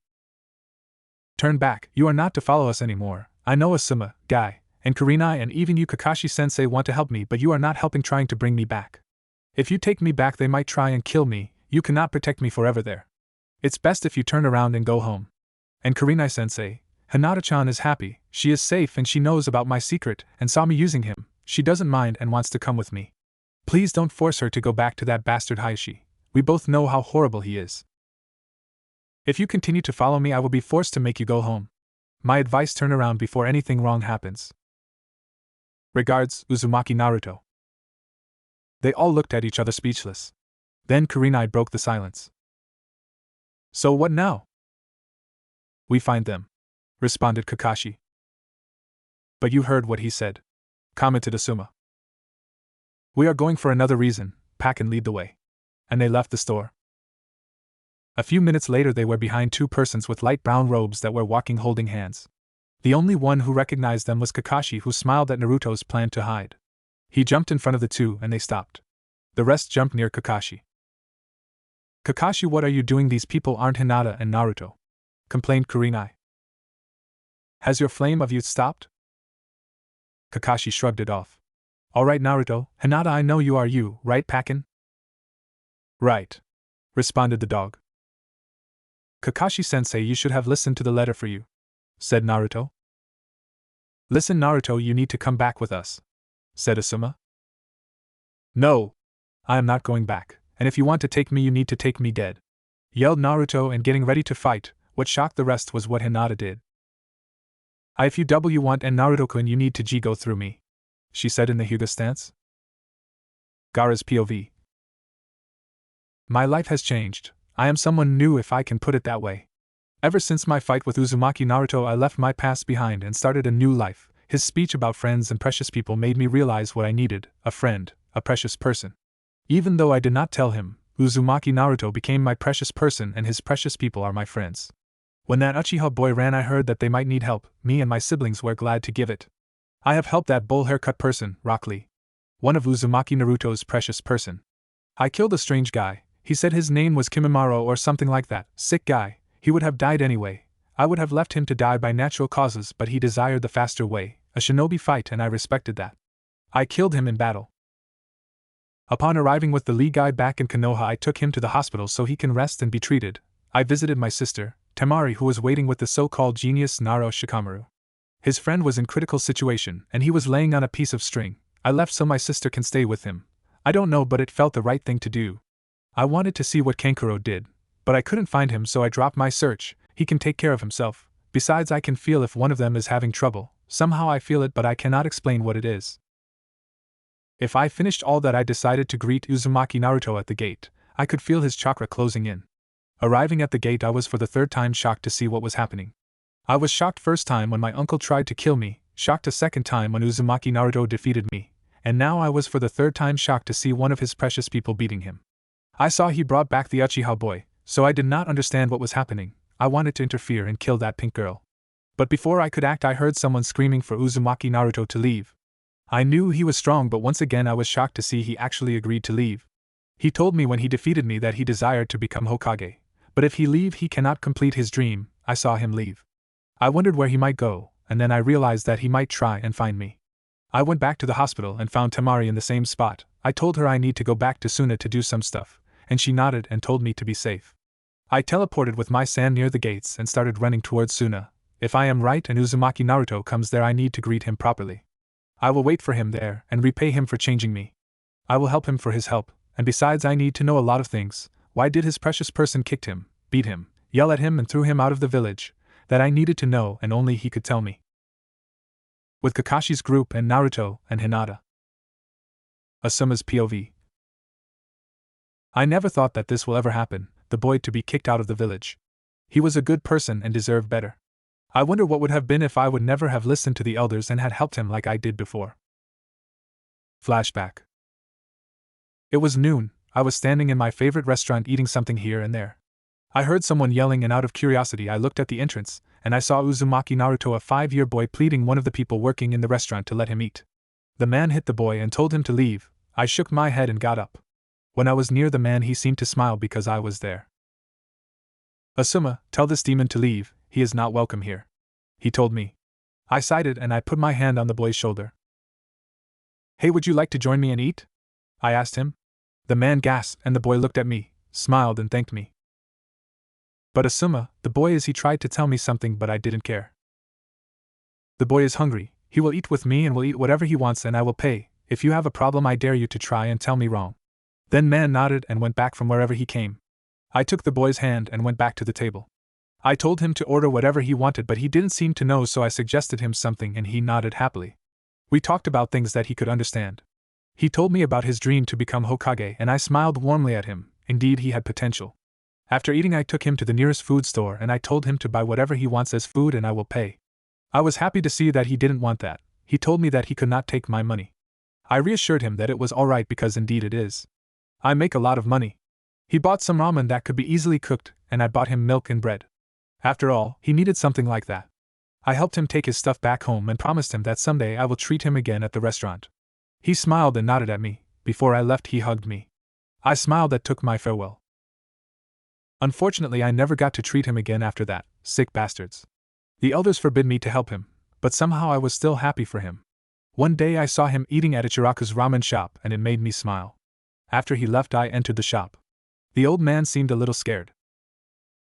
I am sorry, I did not mean to disrespect the elders, he said. I smiled warmly at him. Don't worry, I am glad someone is helping the boy. Thank you. He seemed a little surprised. Do you know Naruto? Yes, I treated him to a restaurant one day, but since then the elders forbid me to help him. Bastards, I promised him I would treat him again, but no, I can't. The old man nodded in understanding. Well, I have nothing against him. I know he carries Kyuubi, but I don't care. He is a hero. he is protecting us all. I nodded. Listen, if sometimes he doesn't have money to eat, give him food for free and send me the bill, I will pay for him. Are you sure? He eats about 20 bowls. Yes, at least I could help him from the shadows. I smiled and the old man nodded. He agreed. It wasn't always that he forgot his money, but whenever he forgot them he ate for free and I paid for him. At least I somehow helped him. End flashback. Normal POV. Kakashi's group were stunned. The shy girl, Hinata, was willing to die to protect Naruto. Kurenai was almost proud of the girl. Never would she have expected her to do something like that. Kakashi just stood there smiling under his mask. So Kakashi, step aside and we won't need to harm you guys, said Naruto serious. Naruto, you know we are 4 jounin, and you guys are just 2 and only genin, said Asuma. So what? I am willing to die and go back dead than alive, stated Naruto. And I am willing to help Naruto-kun fight, stuttered Hinata but with confidence in her voice. Oh come on, we don't need to fight, said Guy. Hinata did her hand signs.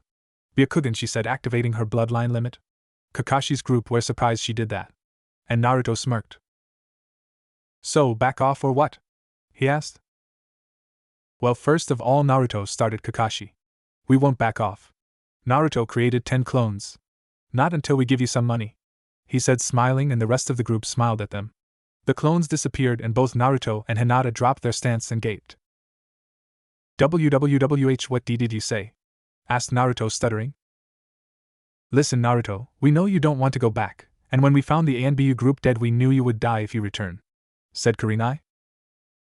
And besides, we all have to keep our promises to you, said Asuma. What promises? Asked Naruto, not understanding. Don't you remember all the times we helped you when you were small? Asked Kakashi. Naruto shook his head no. I only remember when Guy-sensei saved me from a group of shinobi that wanted to beat me for no reason and then took me sightseeing in Konoha and around Konoha. The bowl-haircut jounin did his pose and smiled at the boy. That's right, my youthful friend, I still remember how happy you were. Naruto smiled and hugged the jounin. Thank you again, Guy-sensei, but why didn't you come again after that? The jounin's good mood disappeared and looked sad. In fact, every jounin looked sad after that, and they also looked like they were sorry for that. Kakashi stepped in. Well, Naruto, me, Asuma, and Kurenai helped you as well. You might have forgotten, I bought you the outfit you wear even today. Kurenai helped you by holding Hinata's father when you guys were small so you could play some more with her, and Asuma once treated you to lunch, and after that he secretly paid for how much you ate at Ichiraku's when you didn't have money so you won't starve. Naruto gasped and a tear dropped from his eyes. So that means that, but why didn't you help me after that? Kakashi sighed sadly. The elders forbid us. They said they would burn all Ika books, cut my payment, demote me to genin, and they said that even after that if I still helped you they would kill me and erase my memory form history. They told me that they would arrest me, throw me in jail and let me rot there for up to 5 years and then throw me out of the village, said Kurenai. They told me they will cut my payment, ban me from all restaurants, never let me have a genin team, hurt and terrorize my relatives, and finally they would do something bad to me, but they didn't say what, said Asuma. They told me they would cut my hair and make me bald, cut my eyebrows, take out all my teeth, torture me for some time, hang me by the arms on the Hokage monument for about 4 months, and then they said they would do something bad to me as well, finished Guy. Naruto just looked at the ground cursing the elders. He also had to hold a little laughter when Guy said about the hair, teeth and eyebrows. But he was furious nonetheless. Hinata was shocked also and speechless. She knew her father was in the Elder Council as well. What she heard now made her hate her father even more. I don't know what to say, said Naruto. Let us fill that, Naruto, said Kurenai. Bastards. Idiots, yelled Asuma. Scumbags, yelled Kakashi. Youth killers, yelled Guy. They should keep away from my style. Team Kakashi sweat drop, except for Guy of course. Hinata giggled. And Naruto laughed. So Kakashi, what do you want to give us? Oh yeah, we need to do this fast, you have hunter nins on your tail, said Asuma. What? Asked Hinata, scared. The elders sent them, because now they can kill you, Naruto. We hope they didn't make you a missing nin yet, said Kakashi. Those sick bastards, yelled Naruto furiously. Now Naruto, said Kurenai and took out 2 small bags. Here, you both take this. Naruto and Hinata each took the bag and looked at them questionable. You have money there, about 100,000 Ryo each, said Kakashi smiling. A/N. I don't know how much Ryo is in dollars. Let's say 50 Ryo is approximately $10. Thank you, said Naruto with tears in his eyes and hugged each jounin. They smiled happily.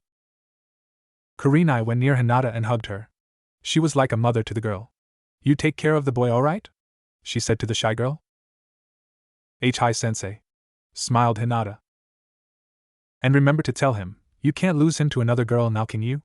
Said Kurenai giggling when Hinata blushed. Hi, I will sensei. Alright, you must go, we will handle the hunter nins, said Guy. Naruto nodded and took Hinata's hand, making her blush again, and started running with her near him. So what now? Asked Asuma. They are approaching fast, they should be here in a minute or 2, said Pakken. Right, any plan? Asked Kurenai.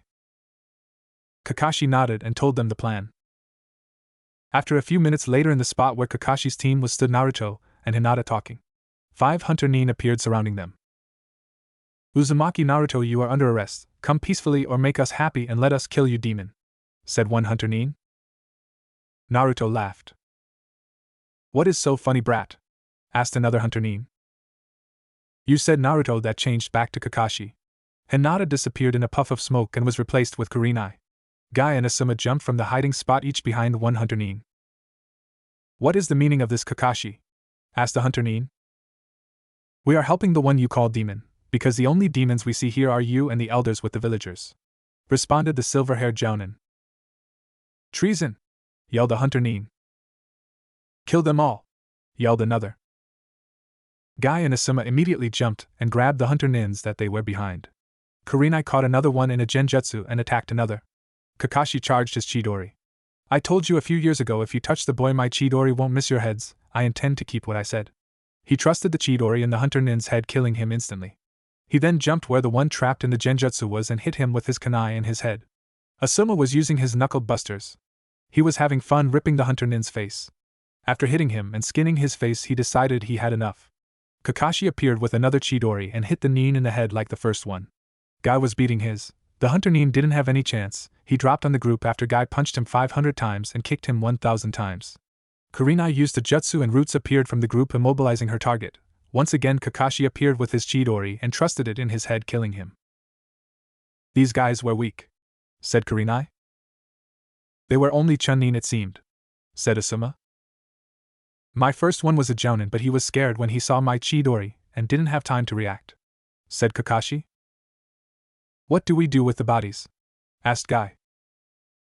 We will bury them and go home. We pretend we didn't meet them and tell everyone that Naruto tricked us and escaped us. We lost his trail. Everyone agreed with Asuma. Kurenai looked in the direction where the two went. Take care of her, Naruto, and try to see what she wants to tell you. Don't be dense. Konoha, Hokage's office, 5 hours later. What? Yelled Tsunade. Yes, Tsunade-sama. The elders sent hunter nins to kill Naruto-san, said Shizen. Tsunade was fuming. Those bastards! She yelled and the walls trembled dangerously. Tsunade-sama, calm down. If I know Kakashi, he already found Naruto and I am sure he didn't let anything happen to him, said Shizen. That's right, said Kakashi, appearing in a puff of smoke followed by the rest of the team. So what happened? Where is my brother? Asked Tsunade. Well, said Kakashi. It was like this, Hokage-sama, said Asuma. We found the ANBU team you sent. And? She asked, losing her patience. Well, they were dead. Tsunade raised an eyebrow. Kurenai gave her Naruto's letter, and she read it. When she finished, she hit the wall behind her, breaking it. What? Yes, they tried to kill him and Hinata, said Guy. Well, I hope you left their bodies there to rot. The group nodded. Then where is Naruto, and what about the hunter nins? Well, started again Kakashi. The hunter nins are dead. We buried their bodies and helped Naruto escape with Hinata, said Kurenai. Wait, you helped Naruto escape? Asked Tsunade. Yes, Naruto said he would only return dead, and Hinata said she won't let us take him only if we kill her, and Naruto said he would fight us," said Guy. "So he doesn't want to return, and where did he go then?" asked Tsunade. "I don't know where he went," lied Kakashi. Tsunade let out a killer intent. "Kakashi, this is my little brother, I need to know, now tell me." Kakashi was sweating. "Alright, Suna," said Tsunade, calming down a little. "Then I guess he will be safe there, and Hinata is with him?" "Yes, he told her about Kyubi, and she still wanted to go with him," responded Asuma. Tsunade smiled. "Good, anyway we will go to Suna in a few days so I can talk to Naruto, but I will need the Rookie 9 to come with me." Team Kakashi nodded. "Also we gave him 100,000 ryo to each of them," said Kakashi, and Tsunade smiled warmly. "At least some of the shinobi respect Naruto." With Naruto and Hinata, the two walked in silence for the last 6 hours. They didn't know what to say, and didn't have to say anything. Each one was trapped in his own mind thinking. Hinata, when she was thinking, she would hold his hand tighter without realizing, but Naruto realized that.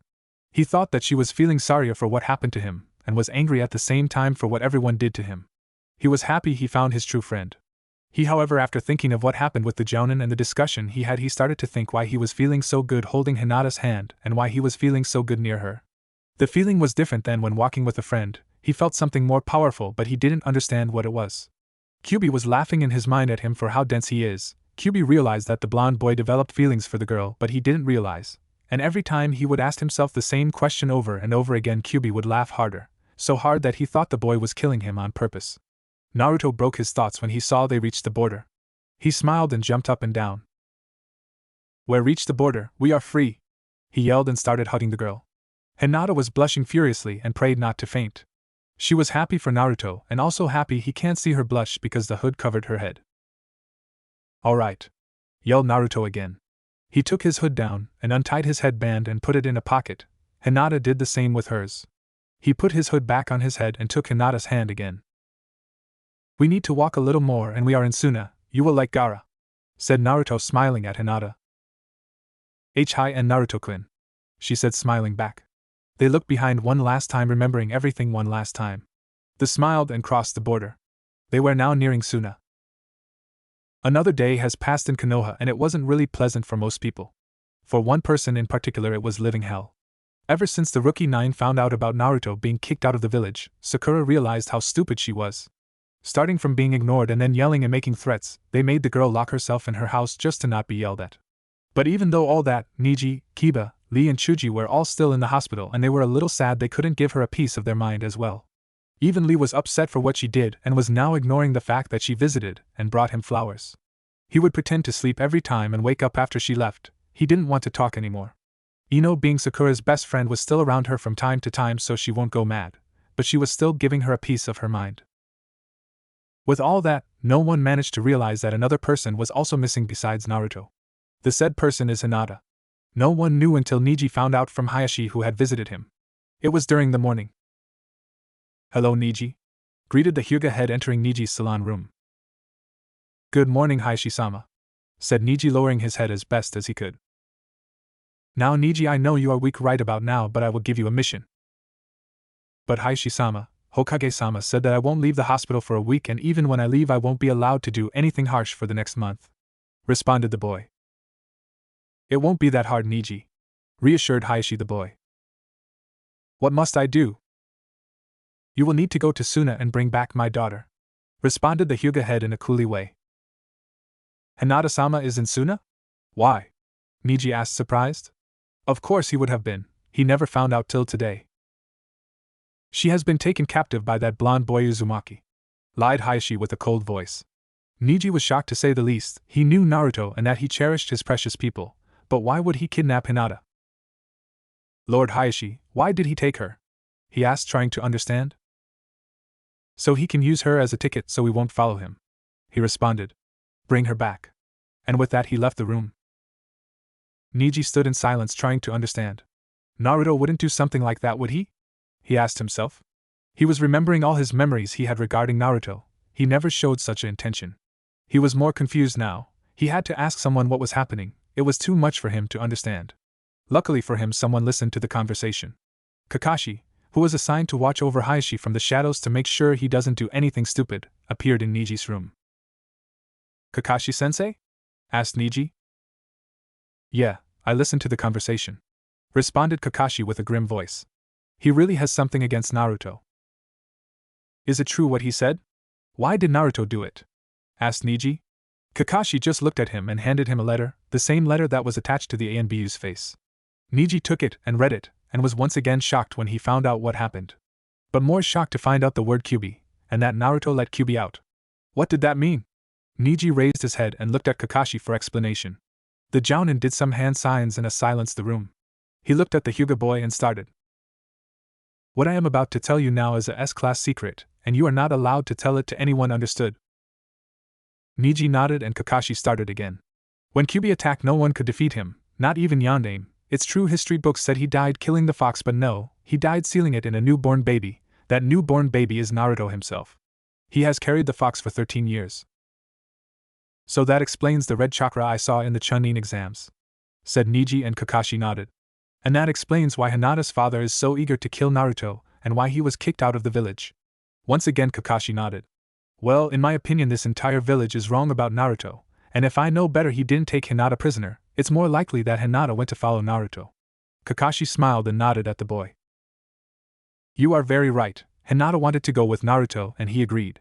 And if I know Naruto, and I know him, if he promised to keep her safe and make her happy, then you have nothing to worry about. But still, what will I do about the mission he gave me? Asked Niji. Leave that to me and the Hokage, we will straighten him up. And with that Kakashi took the letter from Niji and disappeared in a puff of smoke. Somewhere in the sand, Naruto and Hinata were hiding in a cave. A sandstorm started not too long ago and they had to take cover. Hinata was worried about Naruto. He was shaking and sweating. And Naruto-kun, are you alright? She asked. Why yeah, and never been better, said Naruto, smiling to reassure her. Why you don't look good at all. Hinata put her hand on his head once again. He was burning, he had a high fever. Naruto fell on the ground, startling Hinata. And Naruto-kun? JJ just TTI tired. Hinata saw he was lying, he wasn't feeling good at all. She took her handkerchief out and soaked it in cold water from one of the canisters. She put the handkerchief on his head and he smiled. He was shivering more and more and his eyes were closing. She looked at his pulse and saw that it was slowly dying. This scared her. And Naruto-kun, why your pulse is slowing down? It's an no, cough, nothing Hinata-chan. No, it's an not alright, why you are even coughing now? I'm cough fine. And he smiled again. Flashback. Naruto and Hinata were walking in the sand, under the powerful sun. It was a good thing that they bought the robes because somehow they didn't attract too much heat, but still it was tiring to walk under such a powerful sun. Naruto took his water canister out and wanted to open it when he dropped it on the ground. Damn it, freaking Sunday, he complained and bent down to grab it. How do people manage to live here? He asked, looking at Hinata. I don't know. Ouch. He yelled and started shaking his hand. What happened, Naruto-kun? She asked. He looked at the ground and saw a scorpion moving away from the canister. Damn pest! He yelled. Hinata looked at his arm and saw where the scorpion stung him. Didu, why you think it's poisons? Nah, I will be alright. And they started walking again, but not too long after that they started to sweat more, shiver, and then they had to take cover in a cave because of the nearing sandstorm. End flashback. And Naruto-kun, that scorpion was poisonous, she said, worried. Hey, it won't cough, take me down. She took the handkerchief from his head. She was scared when she felt how hot it was. She immediately dropped it when Naruto started coughing out blood. Naruto-kun, are you alright? She asked, scared. I'm fine, cough, relax. He was starting to close his eyes. No, you're not, you're coughing out blood. She started doing hand signs and her hands were filled with green chakra. She tried to heal something or take the poison out, but she didn't have the skill to do it. She started crying. It's useless, I'm useless. Naruto put his hand on her back. Why do I feel so hurt when I see her cry? What do I feel that makes me want to stay with her all the time? Could it be? No, but can it? Am I really in love with Hinata-chan? He moved his hand on her head and started passing it through her hair.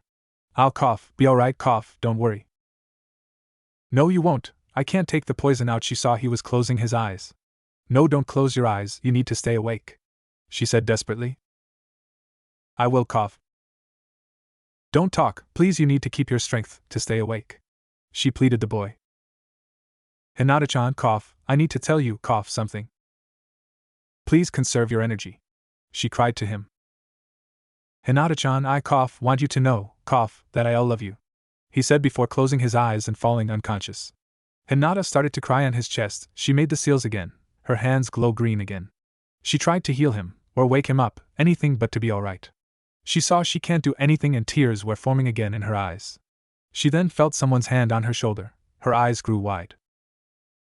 Suna Hospital. Naruto was slowly opening his eyes. Where am I? Is this heaven? Or hell? Was the first thing he thought. He looked around and saw a figure near him. Blinking several times, he tried to clear his vision but was unsuccessful. Who are you? Are you an angel? Am I dead? He asked. The figure was startled. It hugged the boy and started crying. And Naruto-kun, you're alright. Naruto then recognized the voice. It was Hinata's. Hinata-chan? Did you die too? He asked, and looked sad. I'm sorry, I couldn't protect you. And no, silly, we aren't dead, we are in Suna in the hospital. Naruto looked at her. How did we get here? He asked. Well, started Hinata. Flashback. Hinata was startled. Someone was behind her. She jumped up and activated her Byakugan. Who are you? She demanded. My name is Sabaka no Gaara, said the figure. Hinata dropped her stance. Gaara? Naruto-kun's friend from Suna? The figure nodded and took Naruto's body in his arms. Follow me, we are taking him to the hospital. But the sandstorm, how did you get past it? I control the sand, I can manipulate it by my desire, stick with me and the storm won't even touch you, he said and started heading towards the exit.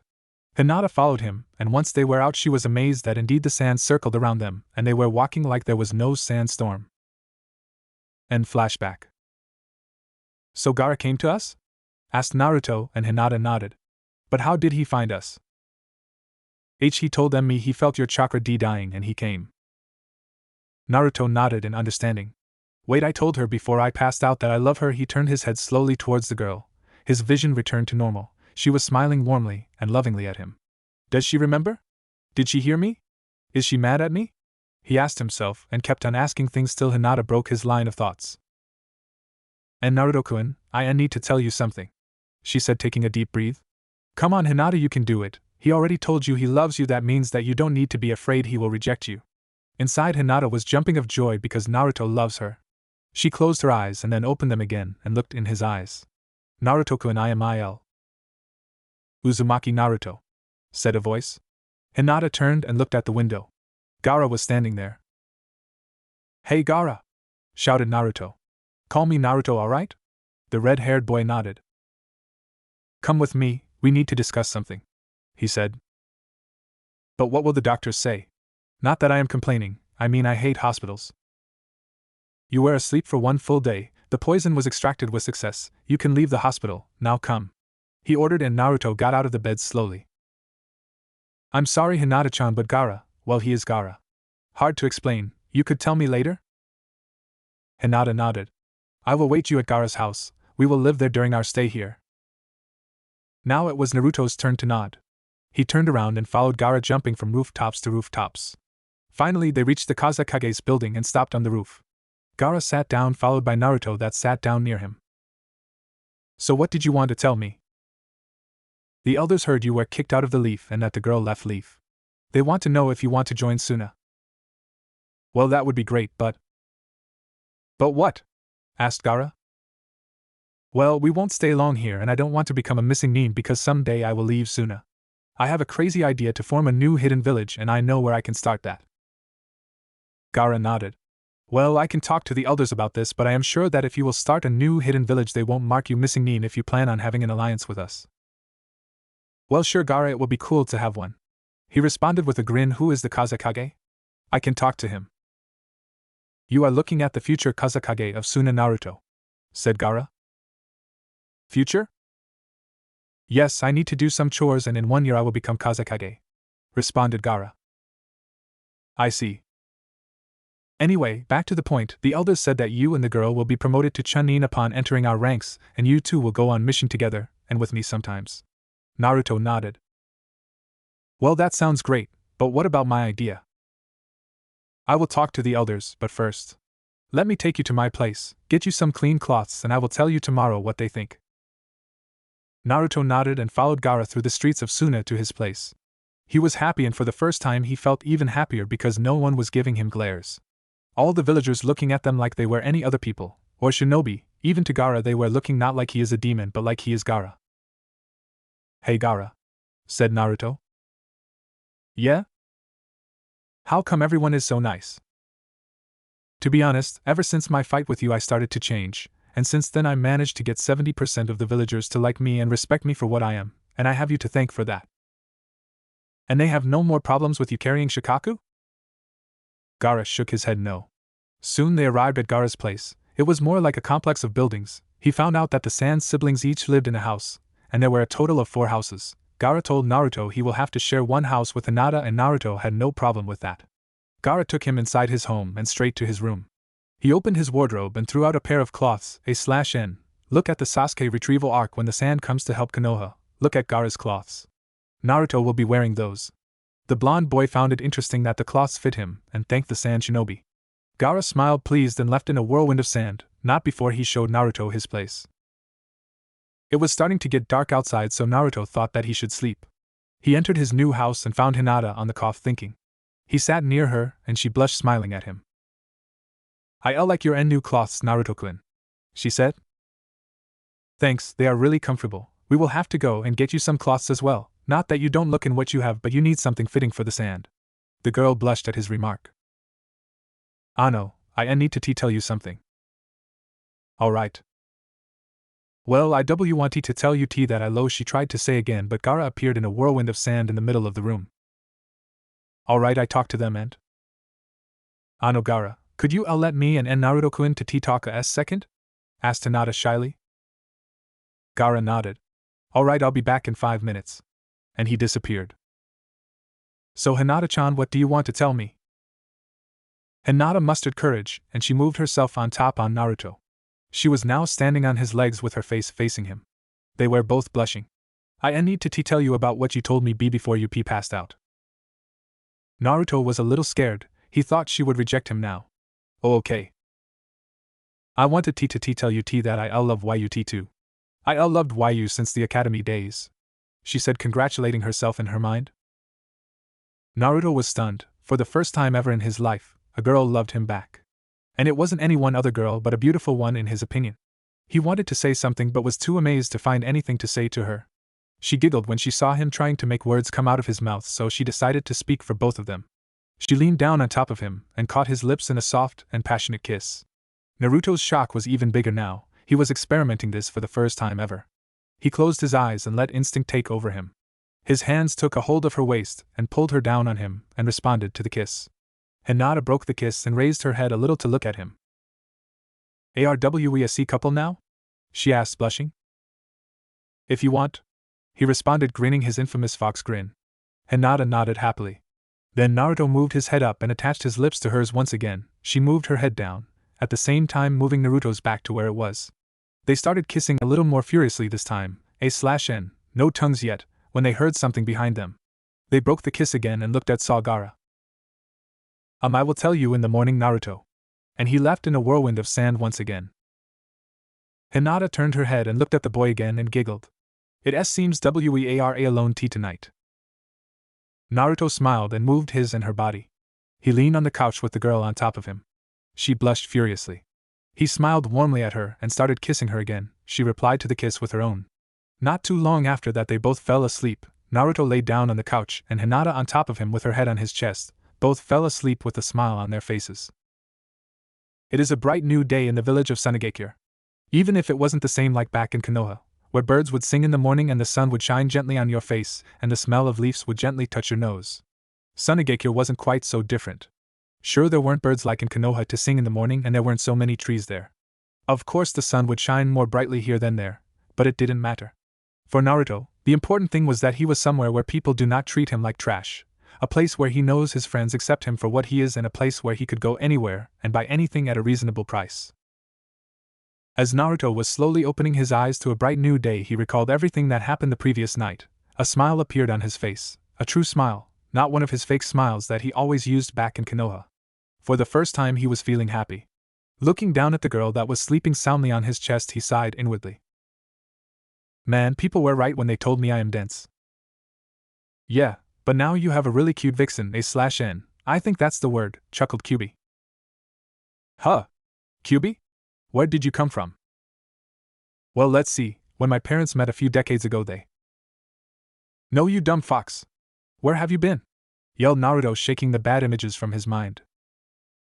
Oh well, let's see, if you would have paid attention to what you pick up and not be stung by a dangerous scorpion, I wouldn't have lost conscious and I would have been present faster, pesky humanoid.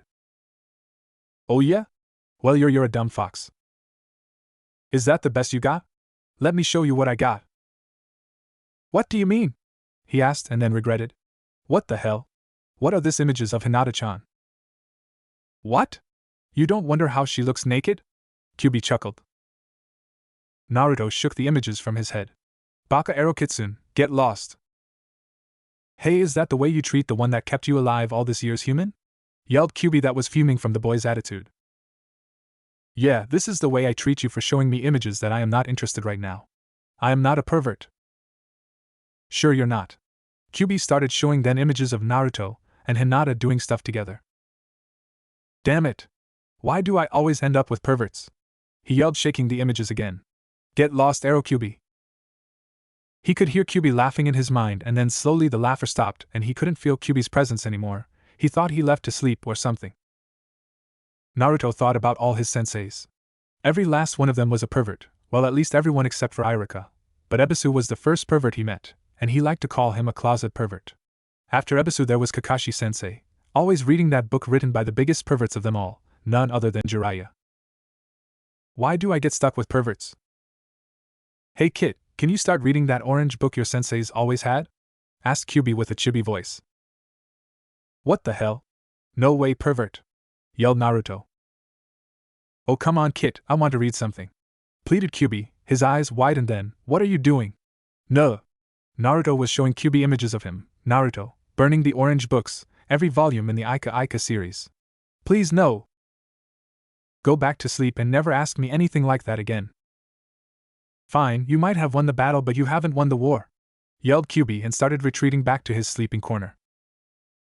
Naruto sighed. He looked down again at the girl and started passing his hand through her hair. She has soft hair, he thought. He wanted to get up but he didn't want to wake up Hinata.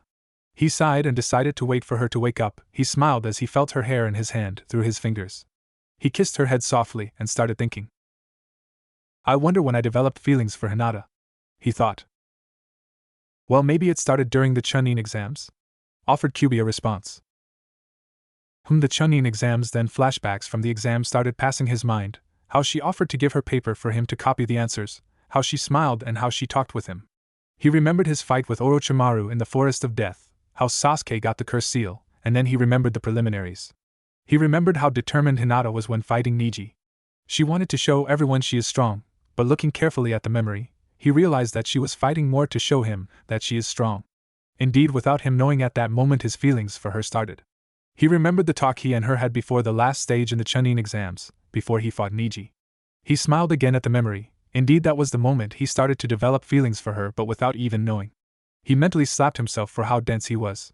He felt Hinata move. Looking down, he saw she was slowly opening her eyes. He took his hand away.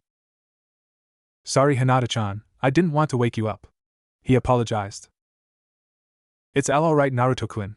This is the time I usually wake up. She responded, getting of Naruto. I think I will take a shower. Naruto nodded and she went to wash. He went in the kitchen and looked for ramen. He opened every drawer but he couldn't find anything. Sighing, he did the next best thing. He would have to cook, something he hasn't done in a lot of time. He found eggs and bacon, and started preparing breakfast for him and Hinata. In the meantime, Hinata finished washing and was still blushing. She still didn't believe she managed to do what she did last night. She looked in the mirror and decided that now if she managed to do what she did now, she will have to make herself stop blushing all the time and stop stuttering. She smiled and exited the bathroom and headed towards the kitchen. What she saw, she was amazed. Naruto was standing there smiling, and there were 2 plates on the table with bacon and eggs and a vase with a flower in it. She blushed and he motioned for her to sit down. She took a seat and so did Naruto in front of her. They started eating and talking about what they'd done in the past, about their missions with their teams. But here Hinata used to say more than Naruto, as he didn't want to actually remember the missions because those were the times when he was happy to be part of a team and he didn't quite want to remember. After they were done eating, Naruto took care of the dishes, no matter how much Hinata complained, and after that was done he took her hand and left the house heading for Gaara's. When they arrived, Naruto wanted to knock. "Not best because I'm here," said Gaara from behind them. "Oh hey Gaara, how are you?" asked Naruto, turning around with Hinata. The red-haired boy nodded. "So, Gaara, what did you want to tell us last night?" asked Hinata, congratulating herself for not stuttering that much. "I talked to the elders about that, Naruto, and they agreed. We need to go and visit them now, so you can start." Gaara started walking away without waiting a response. Naruto and Hinata followed him. Konoha. Everything was quiet in Konoha today. After many raids yesterday, there were many arrests. A lot of people paid a great deal of money, the charges. Taking action without approval, starting parties in times when they needed to be aware, and for throwing away the most powerful ninja Leaf had. Tsunade and the Rookie 9, including Team Guy, agreed that Naruto was a valuable asset, a more important ninja than Sasuke. Tsunade regretted to ever form the rescue party. They took 1 step forward but 2 steps back. This was not good in her opinion. But if that wasn't enough, now she was in the council room. Everyone was yelling at each other. "I say we mark him missing Nin," yelled a Hyuga. "I say not," yelled a Yamanaka. "You shut up, Yamanaka. We got rid of the demon, it is time we mark him as kill of sight," yelled another Hyuga. "Hey! He is not a demon, Hyuga bastard!" yelled the Nara Shikaku, Shikamaru's father. "What, the lazy Nara is finally trying to do something?" asked sarcastically the Haruno head. "I agree with the Hyugas, he must be put down." "Go and die, Haruno!" yelled the Akimichi head. "He is a hero to the village, you are all to blame for this." "Shut up, Akimichi, this is not your domain," yelled the Haruno. "Oh yes it is when it comes to heroes of the hidden village. Uzumaki Naruto saved the village more than once, you idiots. He is a hero and needs to be treated with respect," yelled the Yamanaka head. "Then why did he leave?" "Who?" asked Hayashi. "Because idiots like you threw him out of the village," responded the Yamanaka, fuming. To say that Tsunade was having a headache was an understatement. She thought her head would explode any moment. She was happy to see so many clans respecting Naruto, but still it was too much for her to take. They were all acting like little kids. They all lost their senses regarding this problem. Last night the Yamanaka and Nara clan were about to go on a rampage and break the Hyuga doors and start beating everyone. They didn't agree with what happened to the blonde ninja. "Aburame, what do you say to this? We are right that he needs to be marked missing Nin, right?" asked the Hyuga elder. The Aburame head raised an eyebrow. "Well?" asked the Hyuga, getting impatient. The Aburame head looked around with no expression. Then he looked at the Hyuga. "If you ask me, he is a hero and not a missing Nin," he stated, calmed. "What? Are you insane, Aburame?" yelled the Inuzuka head. "You are insane, Inuzuka. The Uzumaki boy saved us from Kyubi," yelled the Nara head. "Shut up, lazy bum. He is the Kyubi reincarnated." "Kyubi my ass," yelled the Akimichi. "Naruto is just a normal boy." "Well, Akimichi, he is normal, but not normal," stated the Nara head. "He is a Jinchuriki." "A demon!" yelled the Haruno. "Shut the hell up, Haruno!" yelled the Nara head. "I said he is a Jinchuriki, not a demon. The Jinchuriki is the one that keeps Kyubi locked away. Call him a jailer if you desire. But he is not the demon himself." "And what are your proofs?" asked Hayashi. "My proofs are the Chunin exams." "Ha! That was the first time he used Kyubi. He can very well be under his control now," yelled Hayashi, smirking. "Then that means that the Hyugas are getting blind," stated the Yamanaka, smiling at her remark. "You bitch, take that back. Demon lovers," yelled the Hyuga elder. "Go and jump off the Hokage monument," yelled the Akimichi. "You go jump, and make a crater at the same time," yelled the Inuzuka head. "I am sure that every Hokage is twitching and rolling in their graves right now because of idiots like you," yelled the Nara head. "Shut up and don't bring the Hokages into this," yelled Haruno. I say we all calm down, said Abirame in a neutral and low voice. You calm down, bug man, yelled Haruno again. The Abirame head twitched. Haruno, please calm down, he stated calmly and with a low voice. Calm down? We have a demon on the loose and you are telling me to calm down? Go and play with your bugs, bug man, yelled the Haruno head, smirking inwardly, fuming on the outside. A vein appeared on the Abirame head. You bitch! Go and die along with your pathetic daughter, he yelled finally. Everyone was taken back at this, even the Hokage. What did you say? You heard me. Go and die. And you are such an idiot that I need to keep my bugs away to be sure it's not contagious. All those that were supporting Naruto snickered at the remark. The Yamanaka head and the Hokage were almost ready to laugh. You dirty ass, yelled the Haruno again. All you Harunos can do is yell and insult, stated the Abirame. Hatake Kakashi, stand up, he said, ignoring the fact that the Hokage was supposed to say who to stand up and who to give answers. She nodded at the Jounin and he complied. Tsunade didn't want to take part in this yet, everything was going good for now. What do we need this Jounin for? Asked Hayashi. He was expecting for Abirame to respond, but it wasn't him. Hatake Kakashi, is it true that the pink kuniochi known as Sakura Haruno treated Uzumaki Naruto poorly? Asked the Nara head. Yes, it is, he responded. Please tell us the most important things, said the Nara head. Well, it started after they graduated as a team under my wing. Uzumaki Naruto wanted to treat his teammates with lunch, and she yelled at him and ignored him. Serves him right, yelled the Haruno. What if he wanted to poison my daughter and the Uchiha boy? Shut up, Haruno, we are not talking about the traitor, yelled the Yamanaka. Please continue, Hatake, said the Nara head. Well, after that there were more incidents. Her birthday, for example, he wanted to be a good teammate and friend and spent 3 years of life saving to buy her the best present, something made of glass. She punched him, because he invited her and her friends to eat, in the stomach, and after she left he started picking up the glass and taking it out of his chest and tried to repair it for 5 hours standing in the same place, but when he couldn't he left, and the next day he was unconscious all day due to blood loss. At that Naruto's defenders shivered, even the Abirame head, who also raised an eyebrow.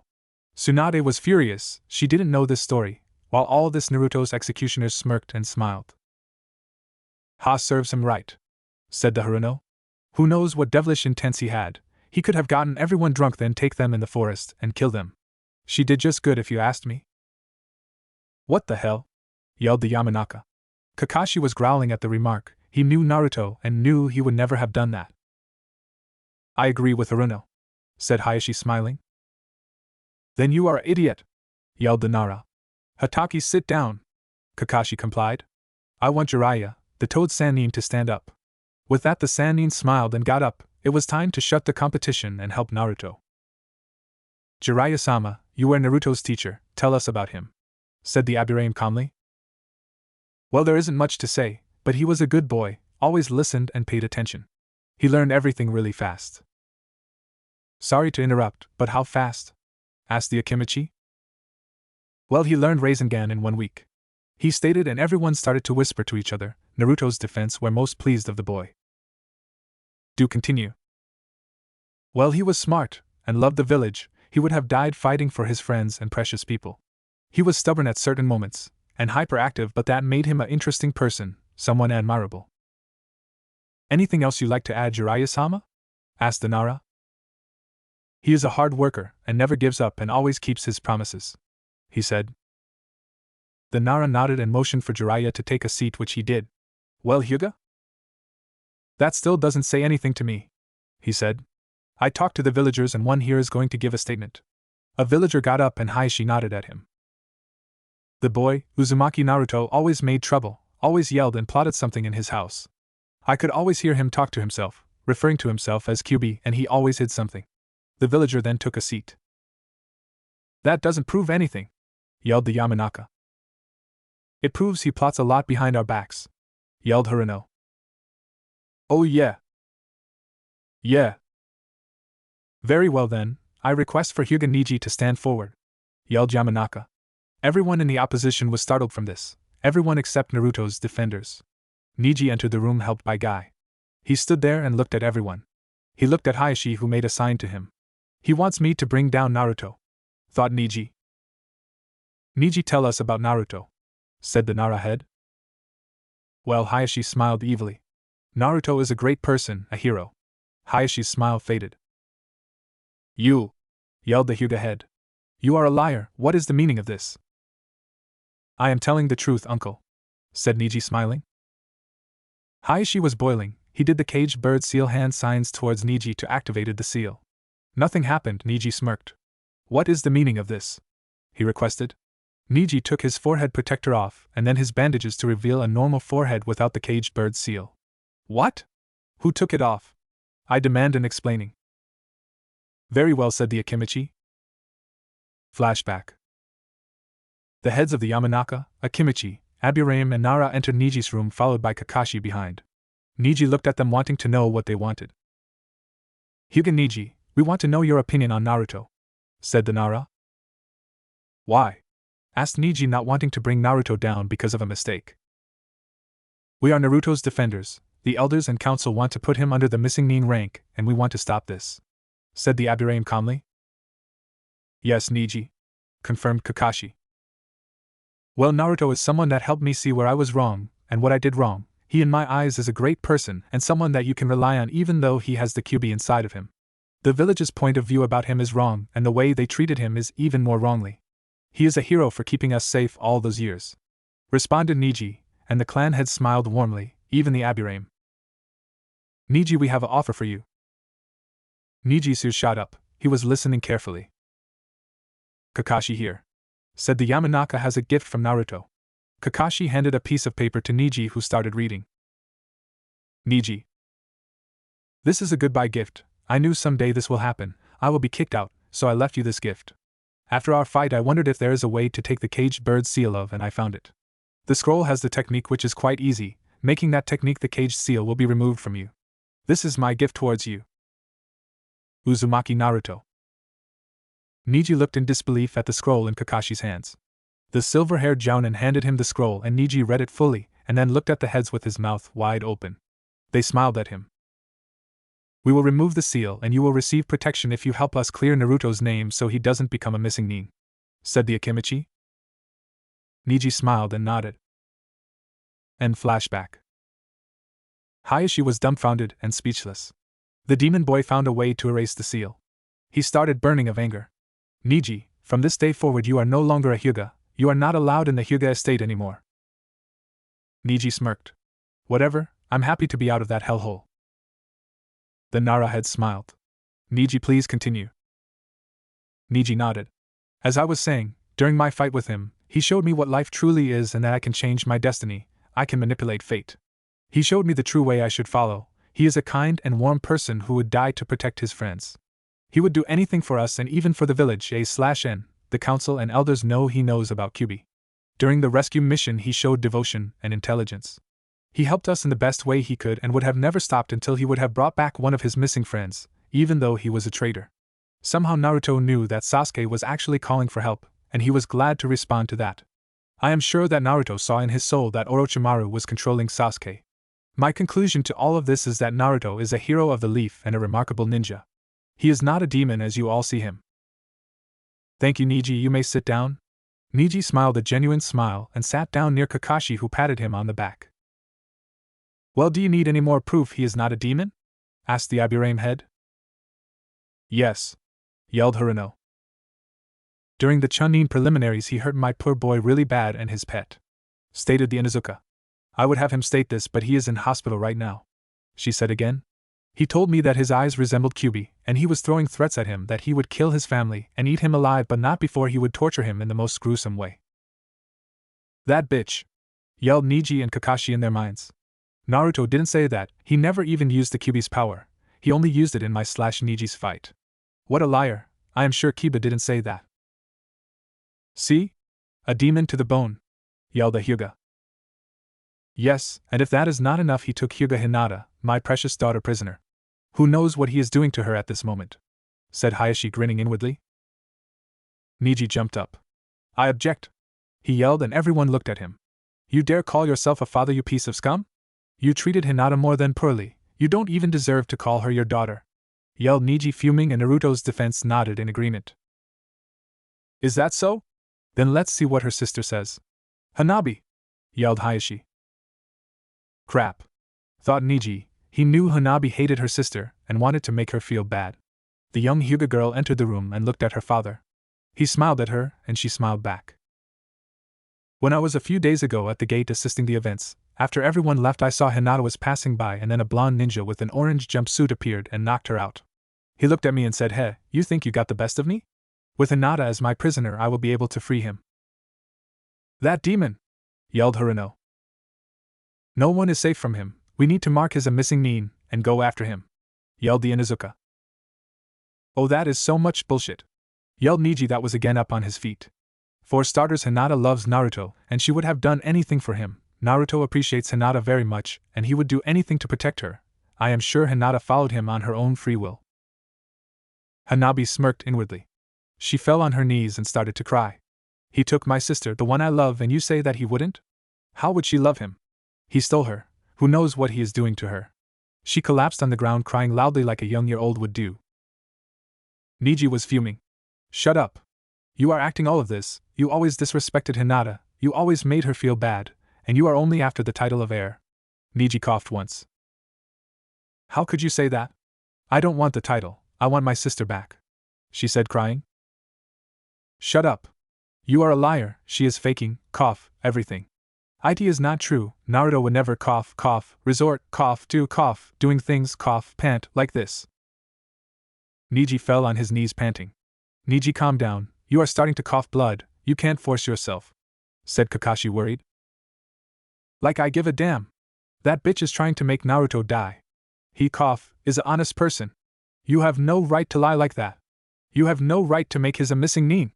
You have no right to break them apart," yelled Niji on top of his lounges and then coughed a serious amount of blood and fainted. Kakashi got up and took Niji in his arms. "I request to take his to the hospital." Tsunade nodded, rubbing her templates, and Kakashi ran towards the hospital. Hanabi smiled evilly at her victory and Hayashi was laughing inwardly. "The girl is right," said the Inuzuka head. "I agree with Inuzuka, he needs to be marked missing nin and killed, and if Hyuga Hinata deserted with him she needs marked too," said Haruno. "I agreed with both parts," said Hayashi. "Hanabi, leave." The girl got up and left the room. Once she was out, Hayashi continued. "Hinata will also be marked missing nin and hunted down for deserting." "What? No way!" yelled the Nara.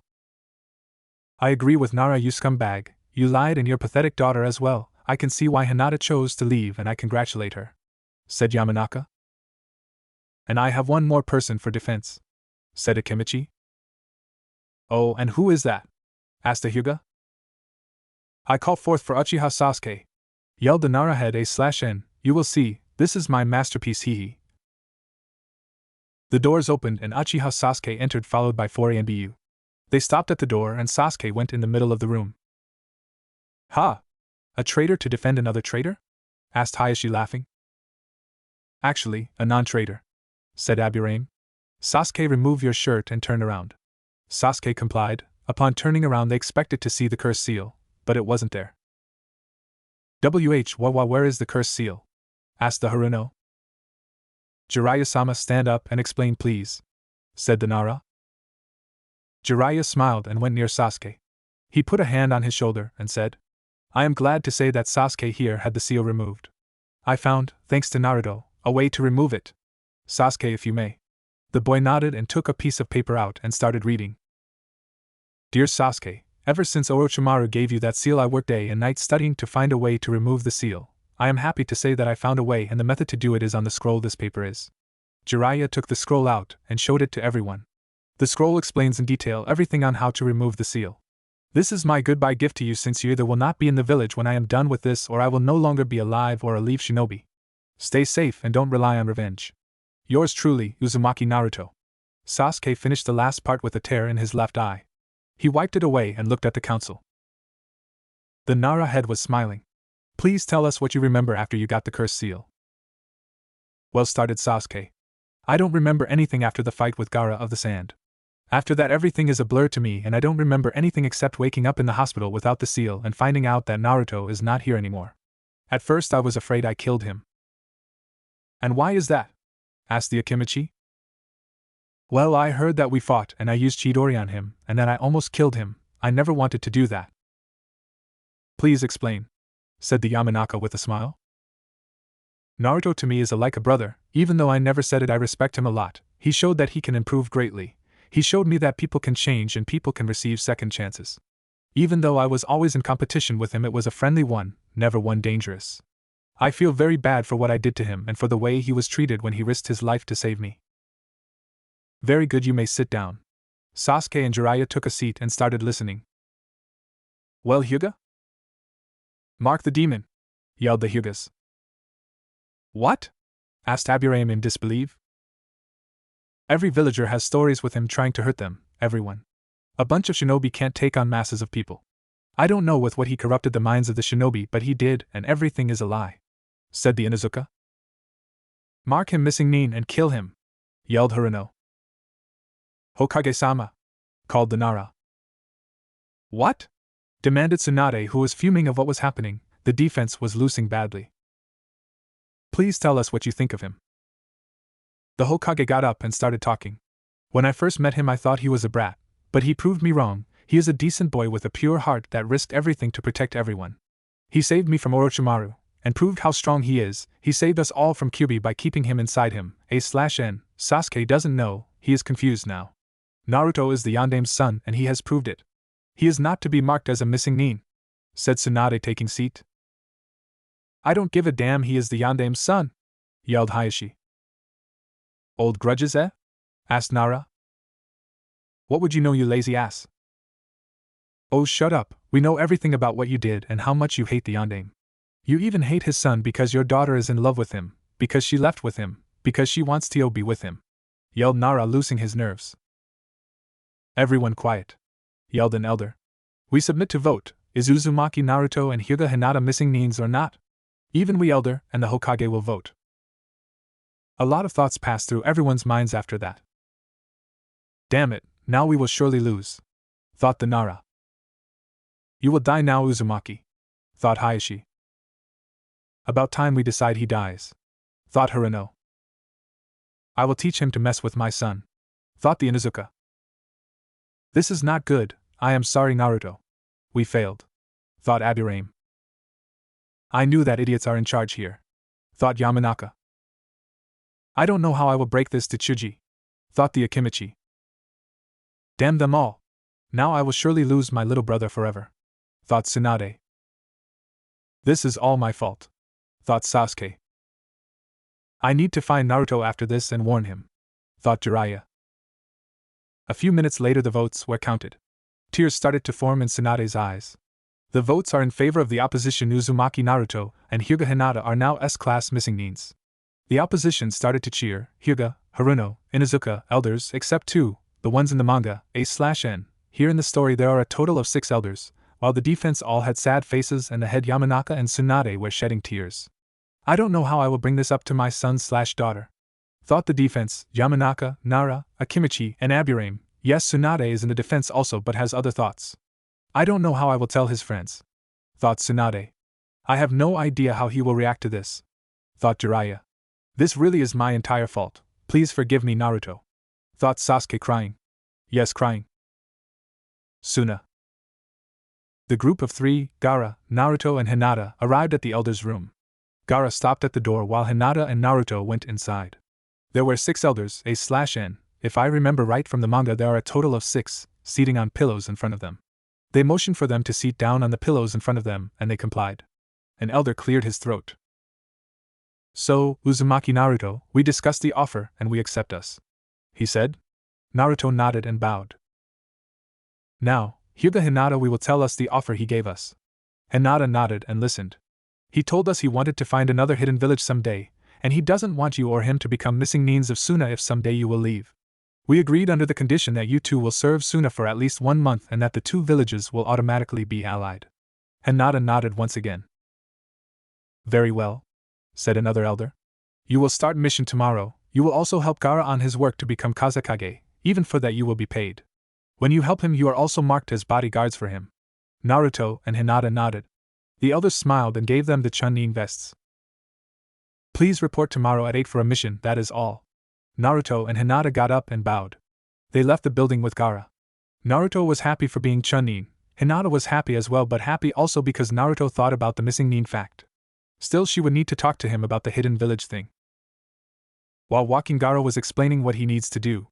The first thing is for me to teach at least one ninja that was born in Suna, but that doesn't mean I can't teach you my techniques also, Naruto. Your techniques? Why? Asked the blonde ninja. We are alike in a way, we both carry burdens. I will help you by teaching you sand moves. Alright, then when you teach me I will teach Hinata-chan as well. Thank you, Naruto-kun, she said, smiling. Also, apart from what I told you, I need to go on patrols around the border from time to time. I need to walk through the town a lot. I need to do some paperwork and train. Well, that sounds easy, we will help you. Yes, you will make a good Kazekage, Gaara, said Hinata. Thank you, he responded and bowed at them. They headed home and took an afternoon nap, or at least Naruto and Hinata, each one of them took a room from the house which had two and slept in their own beds. Gaara told Naruto for when he wakes up to look for him so he can start his training in using sand. Gaara also told them that Temari and Kankuro would return in 1 or 2 days. It was about 10 in the night. Naruto was standing on the training field where Gaara usually was. Sanegakure's training fields were very different from the ones back in Konoha. There was no grass on the land, just sand, sand and sand again. As much as the eye can see, there were no trees and there were no ponds also. It looked a little dull in Naruto's opinion. The only thing that made the training field a bit interesting was the fact that there were weapon racks, usually from what he had seen between the numbers of 3 and 4 for each field.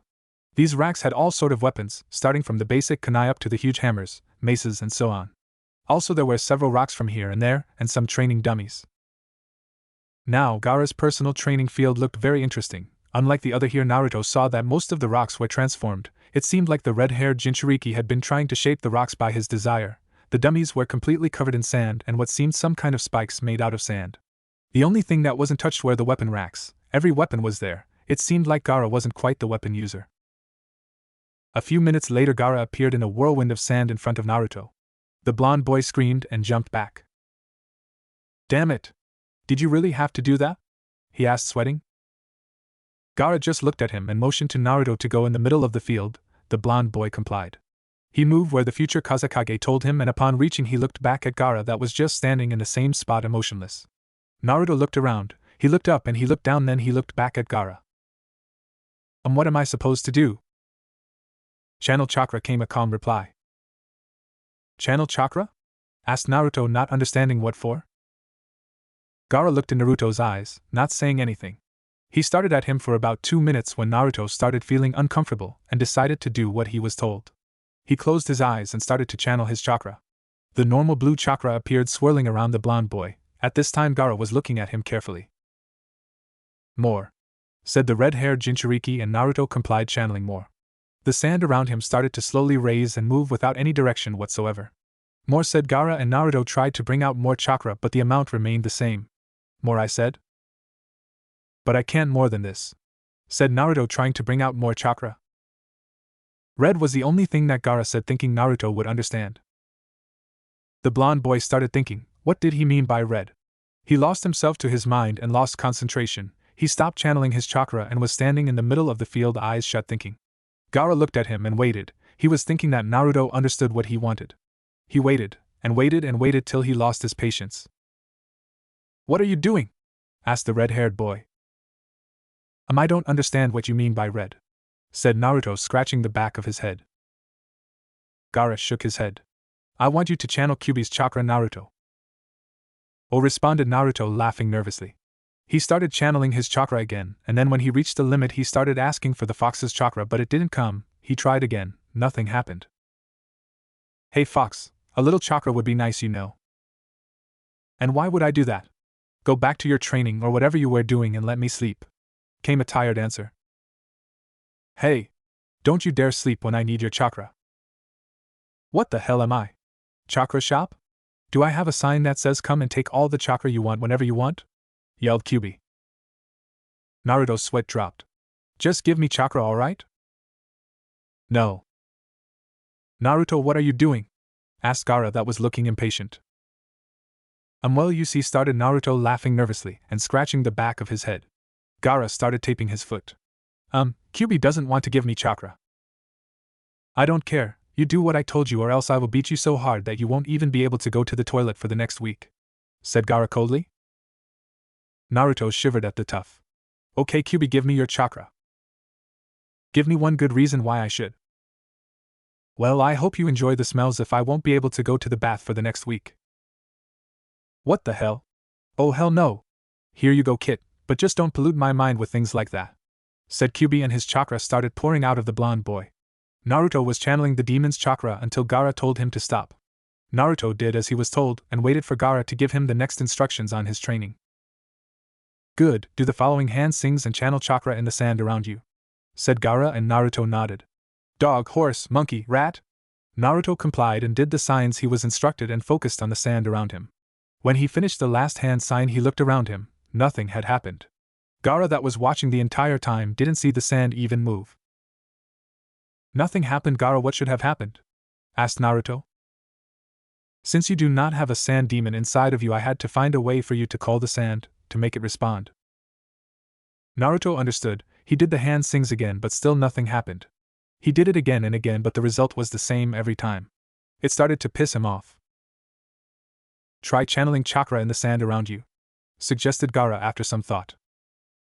Naruto nodded and did the hand signs and started channeling chakra around his feet. He made the chakra enter the sand around him, and Gaara saw the sand starting to slowly rise. Think of the sand moving around you, from your feet to your head, said Gaara. Naruto started thinking about the sand to move around him. He opened his eyes and looked around, still thinking at the sand. Gaara nodded in achievement. There wasn't very much sand circling Naruto, but there was a little, and that in Gaara's opinion was a good thing. Hey Gaara, I did it! Yelled Naruto, and Gaara only nodded. You did, but it's not perfect. You need to be able to control more than that. Yeah, I know, but still I did it. Naruto started jumping up and down. He stopped thinking about the sand and it dropped back on the ground. Gaara shrugged and started walking away. Meet me tomorrow here at noon, he said before disappearing. Naruto smiled, and he also started heading back to his new house to get some rest. Even tough, he doubted that he would be able to get some rest. He was too happy. Just a lucky shot, brat. It was weak, said Kyuubi sleepily. And what do you care? Humph. Konoha, Nara Estate. Nara Shikamaru was lying on the ground in front of his house, gazing at the sky. The recent events in Konoha had made him ponder even more about Naruto. He didn't know the boy very much, been with him on just a couple of missions, but he wasn't bad in any way. He always tried to help everyone and always seemed happy.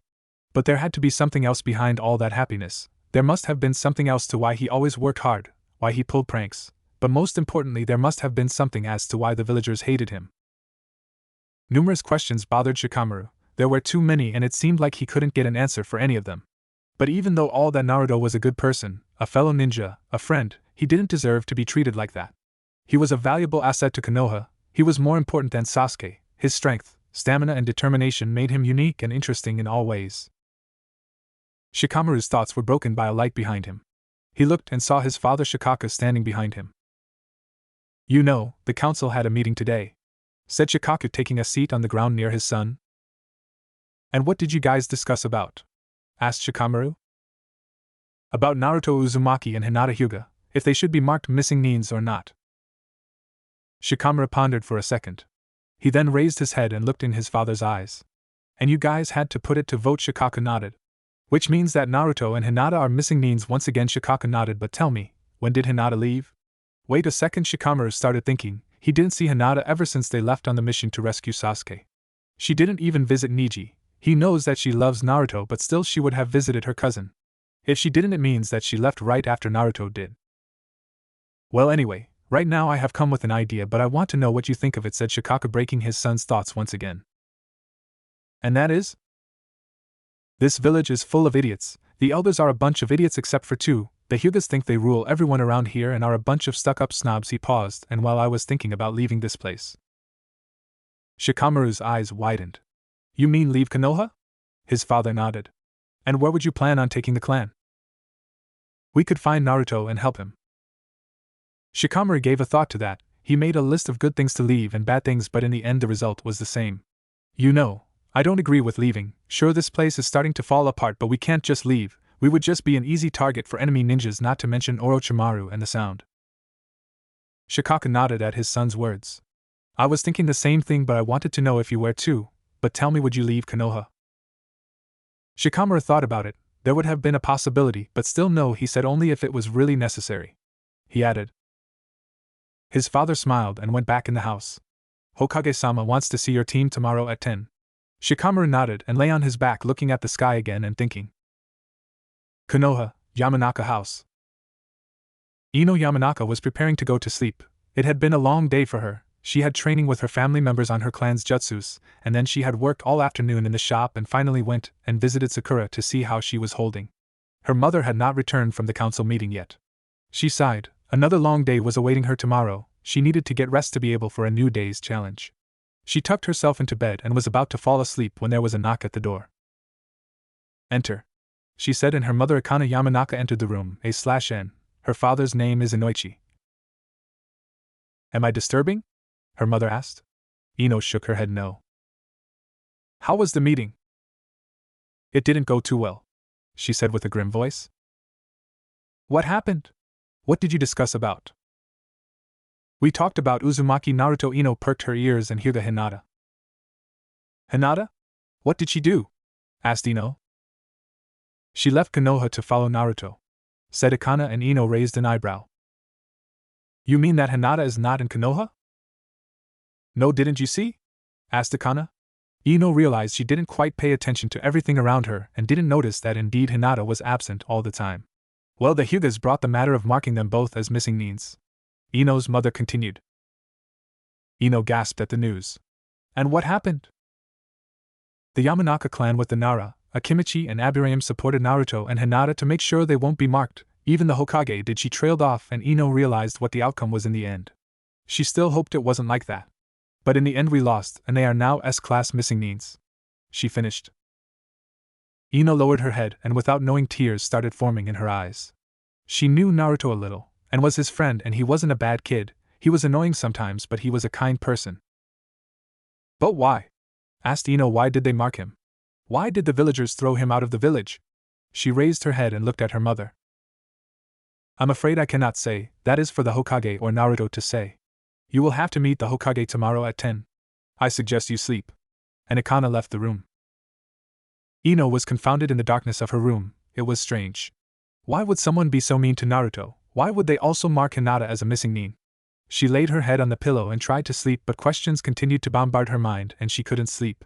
Tears dropped on her pillow. She didn't know why, but she was very sad about this event. They were her friends. It doesn't make sense why all this happened. Konoha, Inuzuka Estate. Inuzuka Kiba had just walked into the house when he heard the front door close. He went to check it out and saw his mother Tsum-May/N. Thank you, Vanman, for clarifying. Taking her shoes off, she was quite happy, which Kiba found unusual because normally she would return angry from the council meetings. Hey Mom, he said. Oh, hello there, Kiba, how are you? I'm fine, I just finished my training with Akamaru, responded Kiba proudly. And where is Akamaru? She asked, looking around. Usually the dog was always around Kiba. Oh, he went to look for something to eat, responded Kiba. Why are you so happy? He asked. What do you mean? Well, usually when you return from the council meetings you are angry, and well now. Oh, I understand, she said and walked over to Kiba and put her hand on his shoulder. We were discussing about the Uzumaki boy today. Kiba seemed to brighten up. He had known Naruto for some time now, and ever since their fight in the Chunin preliminaries they started to become friends. Sure, they teased each other and called names, but it wasn't something serious. So what did you discuss about him? We discussed about marking him missing neen. Kiba's eyes widened, and I sustained the opposition, or favor, for marking him, and we won. He and Hyuga Hinata are missing neens now and are to be killed on sight. W what? H Hinata too? He asked, stuttering. Well, at first we thought he took her captive, but it seems she sided to him, and since that Uzumaki boy is dangerous we marked him, she said, smiling. Kiba started growling. What the hell? Why did you do that? He yelled. Tsum was taken back at his words. He hurt you in the Chunin exams. Just for that? I think you even exaggerated in front of the council about our fight. He yelled. Don't you dare raise your voice at me. We did a good thing getting rid of that demon spawn. Demon spawn?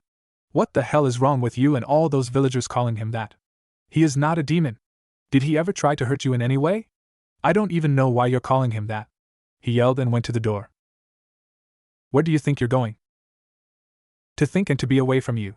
He left the house, slamming the door behind him, leaving his mother stunned. Konoha, morning, next day. Tsunade, Jiraiya, Kakashi, Sasuke, and Neji were standing in front of Naruto's apartment. Tsunade wanted to take the blonde boy's things before the apartment was sold. They entered the house and started clearing it of all things. From what it seemed, Naruto didn't have many things, only some photos of his close friends, ramen, and his usual orange jumpsuit. Sasuke agreed to help with this. He was on probation. He had been given a second chance to prove himself loyal to Konoha once more. The two Sannin and his sensei would look after him so that he won't do anything stupid, and Neji, he was there because he thought he owed it to Naruto to take his things. Tsunade's plan was to visit Naruto once they found out where he is and take his stuff to him. She would go accompanied by the Rookie 9 and Team Guy. They were about to leave when Tsunade felt something by passing near the wall. She looked at the wall carefully, studying it. What are you doing, Tsunade? Asked Jiraiya. This wall, she said. She then made a couple of hand sings and dispelled what seemed to be a genjutsu that hid a door to another room. Tsunade looked at the group, who were also shocked. Clearly they didn't know of that door. The Hokage turned the knob and entered the room. It seemed to be a training room. There were 3 dummies in the back of the room that had the faces of Orochimaru, Itachi, and Kisame. The dummies had kunai and shuriken stuck in them, and there seemed to be notes on them. Tsunade took a note that was on the dummy resembling Orochimaru and read, "Should try a kunai shuriken combo when aiming for his throat." She put the note back and looked around again. There were scrolls and notes everywhere. There was a table in the room, and on the table what seemed to be 3 files and several papers near those files. Tsunade carefully examined the files and her eyes grew wide. Where did he? How could he? She asked. What happened, Hokage-sama? Asked Kakashi. These files are the same ones from my office. They have the backgrounds on Orochimaru, Itachi. And there is a file here about Kisame which I don't recall ever seeing it. Jiraiya took the file of Orochimaru in his hand. Seems like everything about him is here, what jutsus he uses, what taijutsu, his skills and attributes. And it seems like there are some notes here and some jutsus are circled. Kakashi took a piece of paper. The title read Orochimaru, Techniques. He started reading and was impressed with what was written there. Listen to this, he said. Orochimaru, S-Class Missing Nin, the Snake Sannin. From what I read from the files I managed to copy from Old Man's office, this bastard was caught experimenting on people seeking immortality. Like the file says, it seems that he needs new bodies from what I believe 3 to 3 years. Maybe this is why he said he had come for Sasuke. And if what is written in the file is true, that means that once he takes over his body, he will also have the Sharingan. What amazes me about this guy is the strange jutsus he's using. He is trying pretty much to resemble a snake, hence the fact that he is the Snake Sannin. The most important jutsus, or at least the ones I saw them, are Eater Freaky or Grouse. The neck extending thing that he does when he bites his target, infusing it with the curse seal, is maybe the only way he can give someone a curse seal, but at the same time it's a very disgusting technique. Everyone's sweat dropped. Another thing that I find disturbing is the tongue, and how he can use it as a weapon. Even though it seems like a good offensive and defensive weapon, it's not that good. I mean, if I would stick a kunai in his tongues when he does that technique and implant it in the ground, I would like to see how he would react. Jiraiya chuckled. He has a good idea, you know. The summoning technique is the most dangerous. He can summon a gigantic snake called Manda, but it seems that not even the snake likes him, so I really doubt the fact that if he would bring it in combat another time it would be useless. Now what is strange and needs to be noted as to be careful around is that sword grass cutter. I don't know how he has it in his throat or anything like that, but the poison on it is very dangerous. I wonder if there is anyone that could heal such a poison. But the important thing is that if he brings the sword out, and you don't know how to defend against it, it would be best to go on long-ranged attacks so to avoid the blade. Note, study this guy further. Kakashi put the paper away and took another in his hands. This one is on Kisame, he stated. His personal notes? Asked Sasuke. Seems so. Should I read it, Hokage-sama? Go ahead, Kakashi, responded Tsunade. Kisame, one of the legendary swordsmen, S-Class Missing Nin, member of the group called Akatsuki. In the file that I found one day on a mission, there wasn't pretty much information on him. Everything was torn out. The important thing that was there was that he was assigned a A-ranked mission before he disappeared, which I find it quite strange. Either he abandoned the mission or something had happened on it. This guy is a water-based user. I haven't seen him use any jutsu, so I don't know what he is capable of. But from what I have read from Erosenin's notebook. That Gaki was looking in my book? Yelled Jiraiya. Tsunade hit the back of his head. Shut up and let Kakashi talk. And even thought that sounds strange, I found information on him there. Actually, that notebook is all but a masquerade. He hides information through the words he writes in that book. Really impressive. Jiraiya felt proud but still stupid for hiding them in porn writing. I'm going to kill him!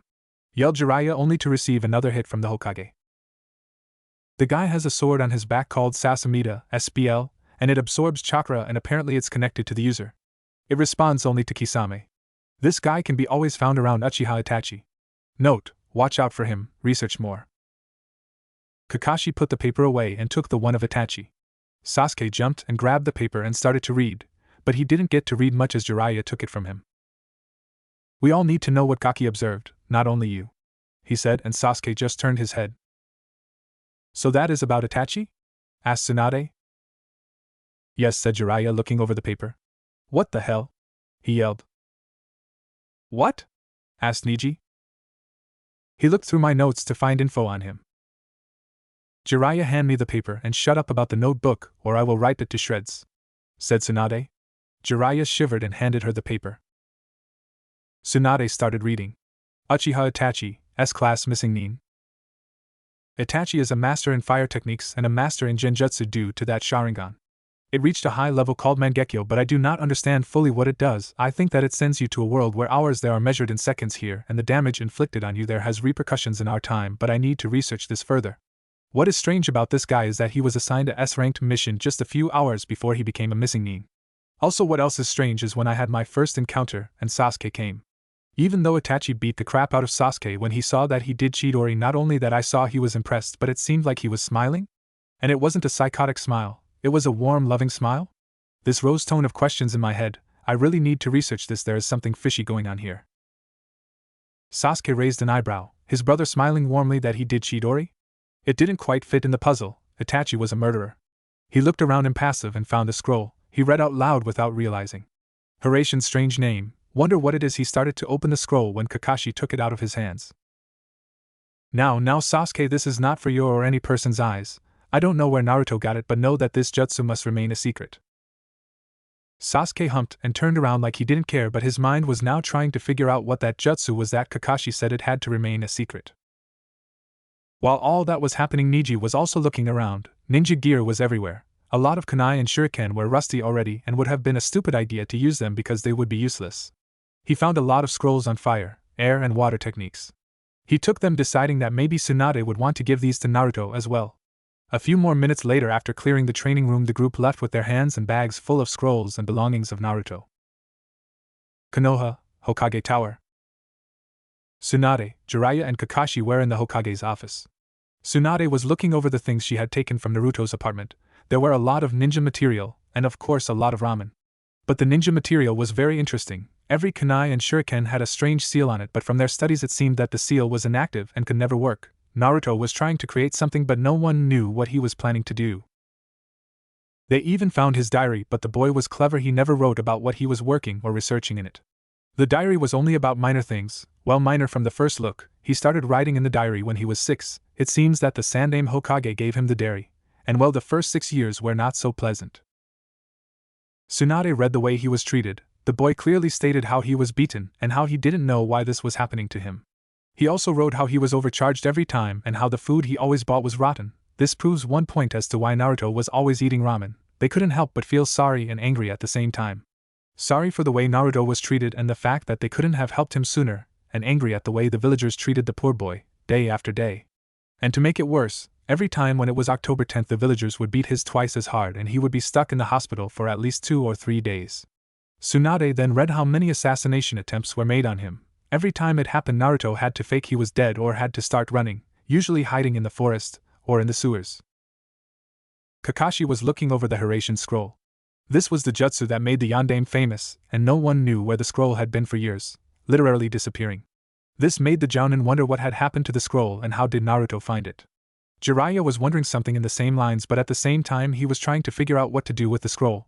They could keep it and hide it somewhere, or... Tsunade, should we give the scroll to Naruto? The Hokage looked at the scroll in Kakashi's hands and started thinking. Kakashi, this scroll disappeared after Yondaime died?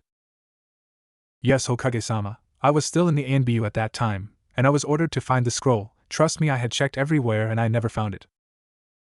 "Where do you think Naruto found it?" asked Jiraiya, puzzled. "I have no idea. I mean, there were 10 teams of A and BU searching for it," said Kakashi. 10 teams? Asked Tsunade, amazed. "Yes, for you see, this jutsu made the Yondaime famous. Letting it slip in the wrong hands would have been disastrous," replied Kakashi, his eyes never leaving the scroll. "And besides, I could never forgive myself if someone would have used my sensei's jutsu wrongly." "Well, if I see it this way, we will take it with us to Suna, and we will ask Naruto about it," said Tsunade calmly. "You are thinking of giving it to it?" asked Jiraiya, and Tsunade nodded. She looked at Kakashi, that never lifted his eyes from the scroll. "If he promises to use it for good and not bad, he can have it. He deserves it," replied Kakashi, happy but at the same time serious. Tsunade nodded happily. She knew Naruto would never use it for wrong, and she was quite curious as to where he had found the scroll. If indeed 10 teams of A and B were sent to find it, and never did, how did he find it? She shook the thought away. She would find the answer later on. Looking over the rest of the scrolls, there were some that had the Uchiha emblem on them, meaning that they belonged to the Uchiha clan. She raised an eyebrow and scanned through them. All of them were jutsu scroll. Every Katon jutsu was there, and there was also an old book that contained the history of the Sharingan. What would Naruto do with such a book? What was he after? She opened the book, and a ton of notes dropped on the ground. Putting the book on the table, she started looking through the notes. He was trying to find the Sharingan's weak spot, but most of all, he was trying to find a way to counter the Tsukuyomi, the most powerful genjutsu Itachi has. From what it seemed, Naruto didn't go anywhere. He was moving in circles, and even he stated that, but nonetheless it seemed that he still tried. She decided that she would give him the book as well as the Uchiha jutsus as long as Sasuke agreed. After all, it is his family's jutsus. Next, she found where scrolls of the Hyugas and their fighting style, also a book about the Byakugan, the effects, and how much it can do. Once again, opening the book, there were a lot of notes, each describing his opinion on the Byakugan, while other were ways to counteract the Byakugan, its weak spot, and how to use it in his advantage. She smiled, not only because the notes were made a month before the final stage in the Chunin exam, but because this made his name. He was the #1 most unpredictable ninja. She put the notes aside and decided that she will defiantly give the scrolls and the book to Naruto, seeing as Hinata is now with him. She will be able to make good use of them. She looked at the next batch of scrolls. They were air jutsus. Every possible air jutsu was there, described in detail, the hand signs shown in personal air jutsus. Now that was indeed strange. "Kakashi," said Tsunade. The Jounin turned his attention to the Hokage. "Has Naruto ever used any air jutsus, or has he ever talked or asked about them?" "Never, Hokage-sama. And I never seen him use those kind of jutsus. Why do you ask?" "Because the boy has scrolls on air jutsus, and it seems he started making even his own personal air-based jutsus." Jiraiya chuckled when he heard this. "It seems that the Gaki has a lot of surprises." "Indeed he has," said Kakashi, thinking. Tsunade took another batch of scrolls and read over them. They were sand-based attacks, and it seems he started looking and studying them ever since his encounter with the boy named Gaara. Tsunade smiled again and put the scrolls away and took the last batch. When she looked over the last batch, she was shocked. He was studying a dead bloodline. She heard about the mastery of ice, but she knew that it was dead. She even heard a story from the boy regarding a hunter nin called Haku that worked under an A-ranked missing nin named Zabuza. He had told her about his mission in the Wave Country, but why was he studying a dead bloodline? She saw he left a lot of notes with questions that were unanswered. The group continued to look over Naruto's belongings for a long time. They were at least going to look over them until the remaining Rookie 9 and Team Guy as well as their senseis would arrive. Konoha, scene change. Sasuke was walking down the street, hitting rocks out of his way. His head was down, and he held his hands in his pockets. He was pondering over Naruto and his brother Itachi. The notes that Naruto left made his wonder who his brother really was. It made him wonder, why did he kill the clan? "To measure my abilities," said Itachi with no emotion. The same words rang in his head, but why? Why did he kill them? It had to be more, or did it?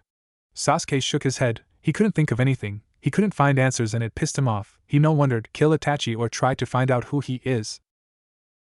As he was walking, he could feel the looks he was getting. It was starting to get annoying. There were some shinobi that gave him cold glares, because they blamed him for the departure of Naruto. It seems that the blonde boy managed to get some people on his side, but other people, the majority, was giving him lovingly looks and were cheering and greeting him as he walked. He could hear them say things on the line of, "It's good that the Uchiha boy showed us what a demon that boy was." Or, "Look, there is the Uchiha boy, our savior." While there were some in the lines of, "They should promote him to Chunin or High." He started to get really pissed off. he now realized how Naruto was treated and he hated for not seeing this earlier. It made his blood boil. He decided he had enough and jumped on the rooftops and decided to go by rooftops to the Hokage Tower. Konoha, scene change. The new Inoshikicho team were walking with their sensei towards the Hokage Tower. Asuma was like usual smoking, Shikamaru was looking bored and sleepy, Chuji was eating and Ino was yelling at him to stop eating so often. Even though they looked like they always do on the inside they were hurt from everything that happened. Chuji didn't eat anything last night when he had heard that Naruto was now a missing nin. Asuma was still pondering over the recent events, trying to find reasons why the villagers were dumb, trying to find out why the elders were idiots, but he couldn't find anything. His line of thoughts were stopped by Ino. "Sensei, you were in Kakashi's team to retrieve Naruto, right?" she asked. Asuma nodded and mentioned to them to talk as quiet as possible. "So that means you know everything that happened, right?" asked Ino. "Yes." "How did it go?" asked a curious Shikamaru. "Well, the first team to find Naruto was a group of A and BU." "And why didn't they bring him back?" asked Ino, furious. Now, Ino, talk quieter please," said Asuma calmly.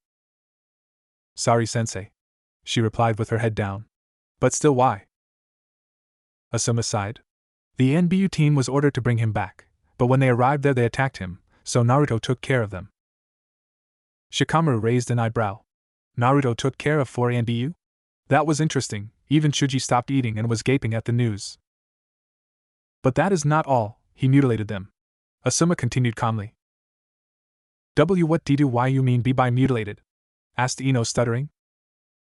"Well, let's see. One NBU had his head ripped off, another was stabbed about him 100 to 200 times in his body and once in the head, another had his throat cut, and the last one I don't know what he did to him because his entire body was in pieces and the organs lay everywhere." The group's eyes widened. Ino felt like she was getting sick. Shikamaru was fighting back the urge to throw up while Chuji literally threw his bag of chips away in his pocket. "And you know what else?" asked Asuma, and the group looked at him fearing what he was going to say. "He did it with no remorse, he personally said that." That was the last thing. Ino entered a nearby restaurant and went to the bathroom. Shikamaru was trying hard to maintain himself to not puke and Chuji started feeling sick. Asuma only raised an eyebrow. I guess they are not ready for things like this, he thought. When Ino returned she was looking a little better. They decided to continue their way to the Hokage Tower when Shikamaru asked another question. "But we also heard that he defeated a group of hunter nins, is that true?" he asked. Asuma shook his head. "No, that was us. We got him some time to run away with Hinata."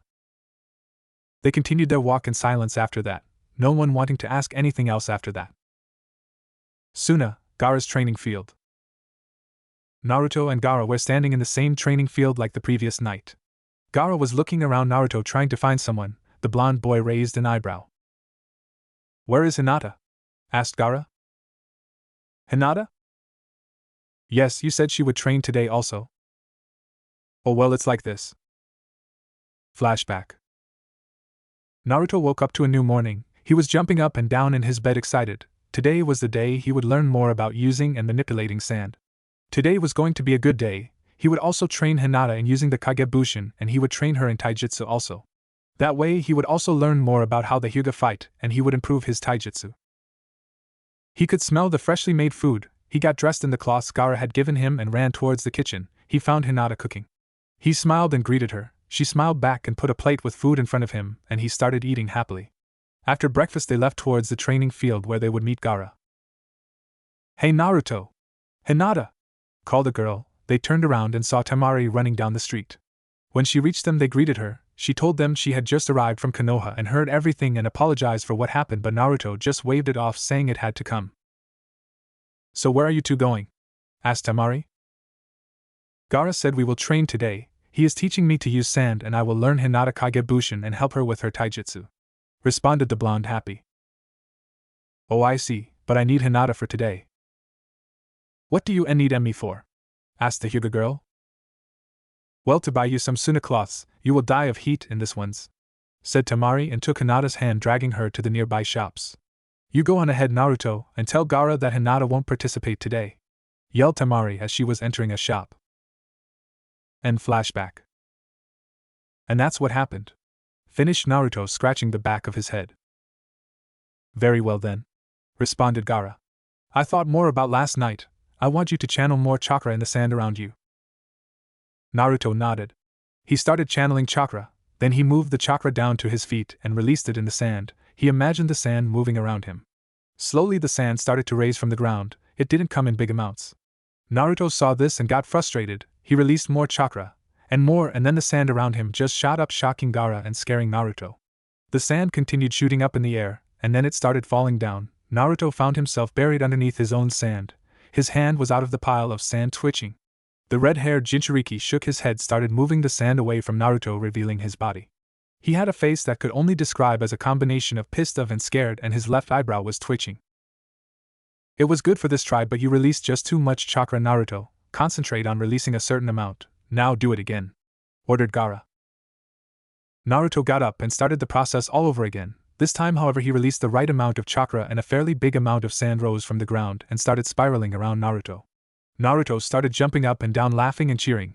Now if you would have looked at Gaara carefully, you would have seen the top ends of his lips curve in a small smile. The red-haired boy moved towards Naruto. Now Naruto, you see the posts in front of you? The blonde boy nodded.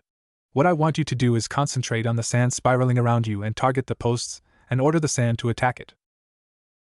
Naruto nodded and closed his eyes and imagined the posts in front of him. He opened his eyes and orders the sand in his head to attack the posts. Nothing happened. The sand continued to spiral around him. He pondered for a second, and then he remembered when Gaara used to extend his arm and clench his hand into a fist, and the sand that was around a person started breaking the one inside till it exploded. Naruto smirked and extended his arm fast in front of him towards a post, ordering in his head the sand to attack. This time the sand complied, and apart from the spiral ripped from the cycle, moved at a very fast speed towards the post. Upon reaching it, it hit the middle of the post. Naruto ordered the sand to circle the post, and it obeyed. Now Gaara was thinking what Naruto was trying. He studied his Jinchuriki friend closely and saw a smirk on his face. He looked back at the post and his eyes went wide. The sand that Naruto ordered to circle the post was hitting, then moving to its left or right and started hitting the post again, doing a tactic used to be known as the hit and run. The sand continued to hit the post, at first slow, and then it gradually started to amplify in speed till it became so fast it was hard to keep track of it. Naruto left his stretched hand to drop, and then he stretched it again, sending more sand and at the same time controlling the sand that was hitting the post. He continued to hit the post till he heard a crack and the post broke, being hit at such a high speed in the same spot time and time again.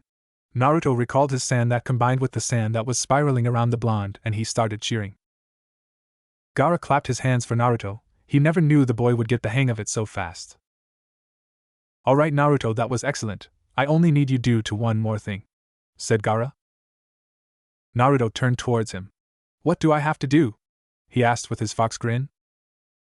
Gaara raised some sand and extended his hand to his side and started creating a gourd.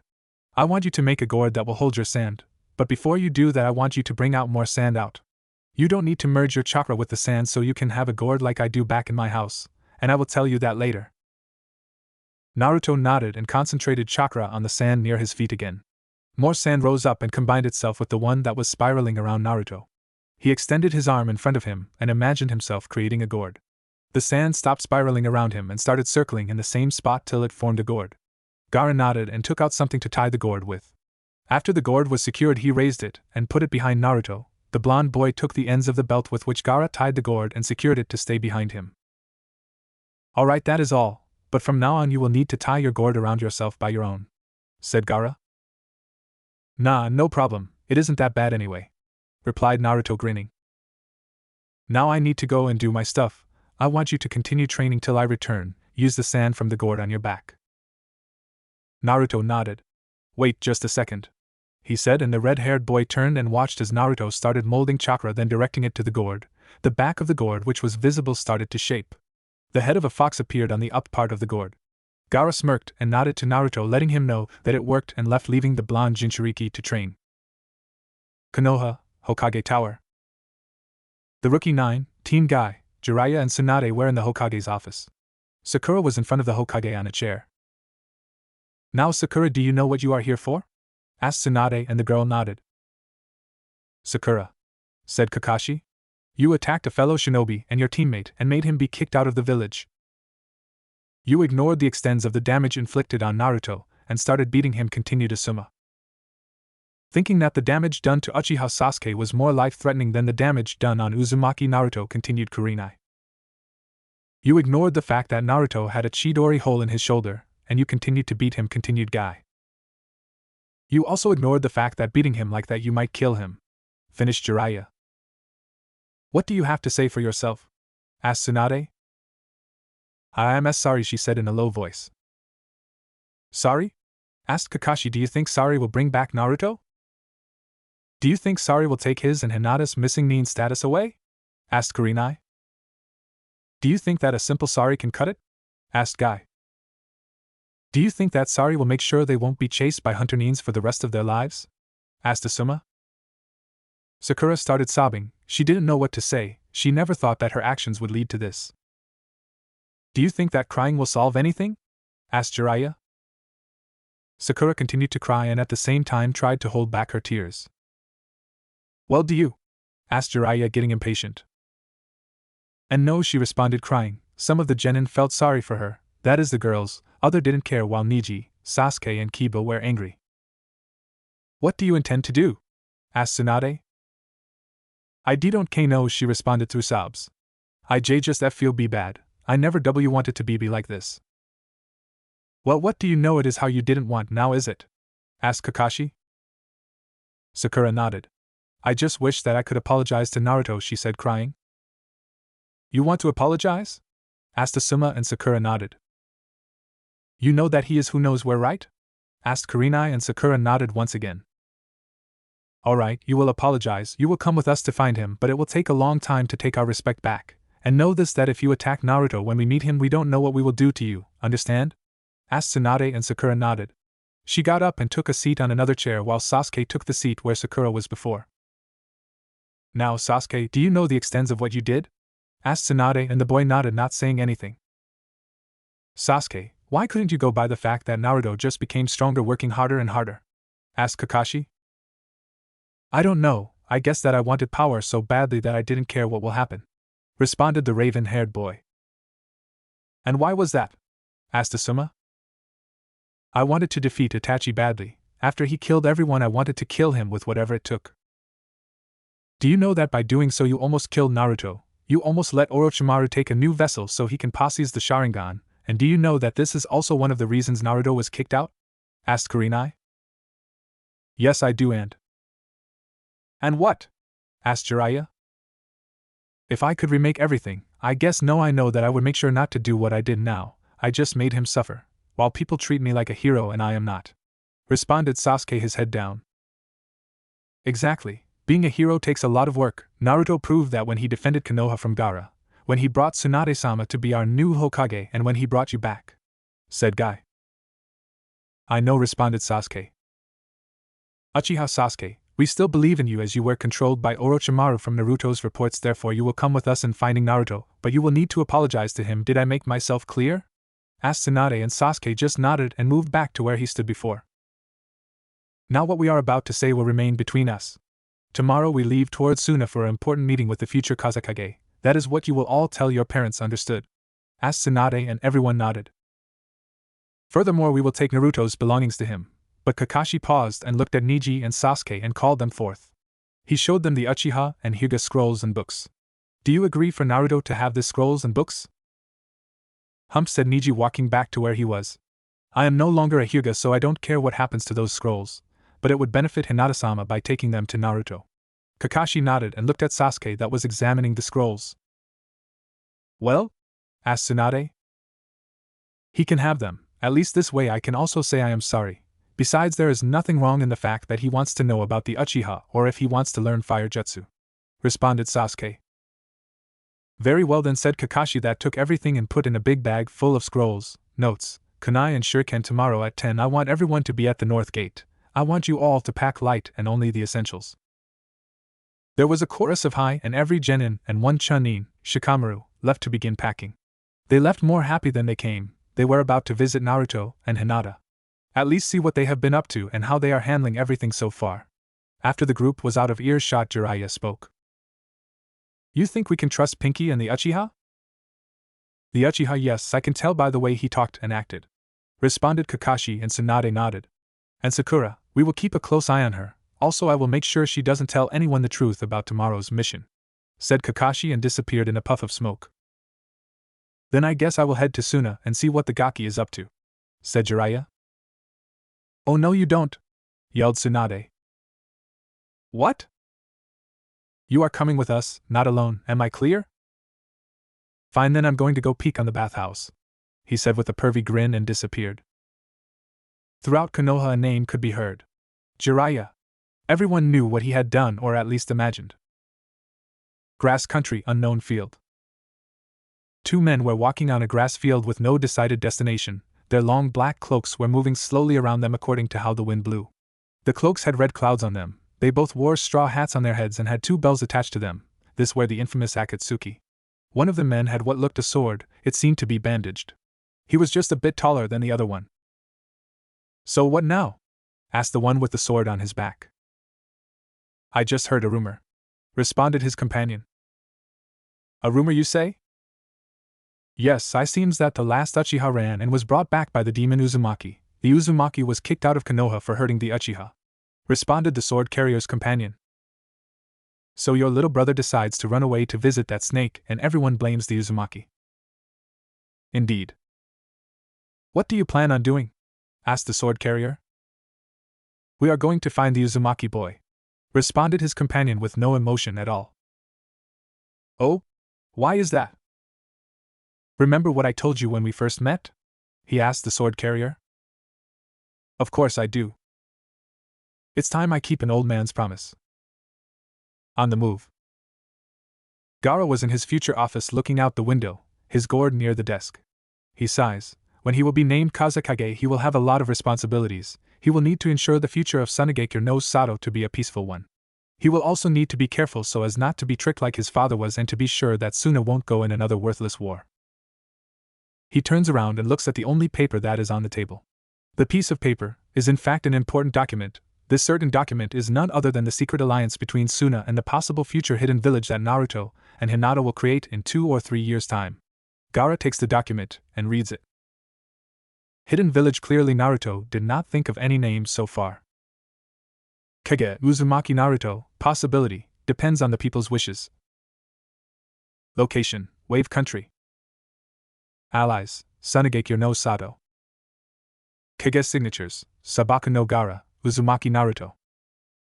Description: the new hidden village is still a possibility. The boy Uzumaki Naruto wishes to discuss with the inhabitants of the Wave Country before he tries anything, but if the outcome is positive, this document becomes in use and the two villages become allied. The promises are military support and financial support. The Elder Council of Sunagekure no Sato agrees with the alliance between the present Sunagekure no Sato and the future hidden village. The possible Kage of the future village will be Uzumaki Naruto. If not, he will need to send a new document stating why he isn't the Kage and what changes are made. If these changes are not beneficial for Sunagekure no Sato, the alliance and support treaty is cut and the two villages become neutral to each other until further notice. Gaara closed his eyes to meditate. He really wished for Naruto to make the new village and establish an alliance with Suna. It would benefit both of them. But if those people won't want Naruto as Kage, then the treaty will be null. But what will happen if the people of the wave won't want to have a hidden village? They indeed are very exposed there. They can be attacked easily from all sides. Naruto promised that he has something up his sleeves to protect the village, but he never said what. Gaara sighs again and puts the document in a safe behind the first Kazekage's picture. He leaves the room to see what Naruto had accomplished so far. Suna, Gaara's training field. Naruto was lying on the sand without the long jacket Gaara gave him, and without his shirt. His gourd was next to him. He decided to practice without the shirt and jacket since the sun was getting to him, and the minor breeze was beneficial to him. He heard footsteps behind him. He got up and turned around to see who it was. He could feel his blood starting to wander out of his nose. Why?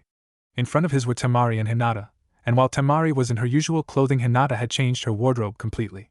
She now wore short light blue pants, a completely white sleeveless shirt, and what looked to be a light blue robe that stopped above her knees.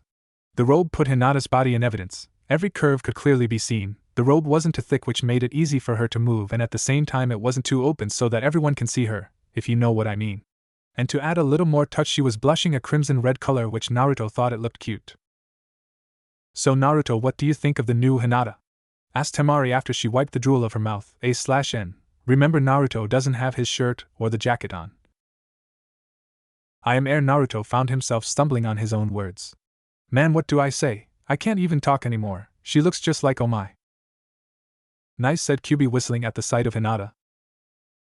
Kyubi? I think that I'm going to faint, it's too much to handle. Why is that, Kit? Well, the new look really shows her perfect curves, the perfect skin, the dear Cammy, I'm turning into a PRV. The blonde boy could hear Kyubi laughing inside of him. He started cursing every pervert that he had met, including the fox that wasn't helping him at all. Meanwhile, Hinata was debating if she should faint because of how she looked or because in front of her was a Naruto with no shirt, but to add to that, his body was the one of a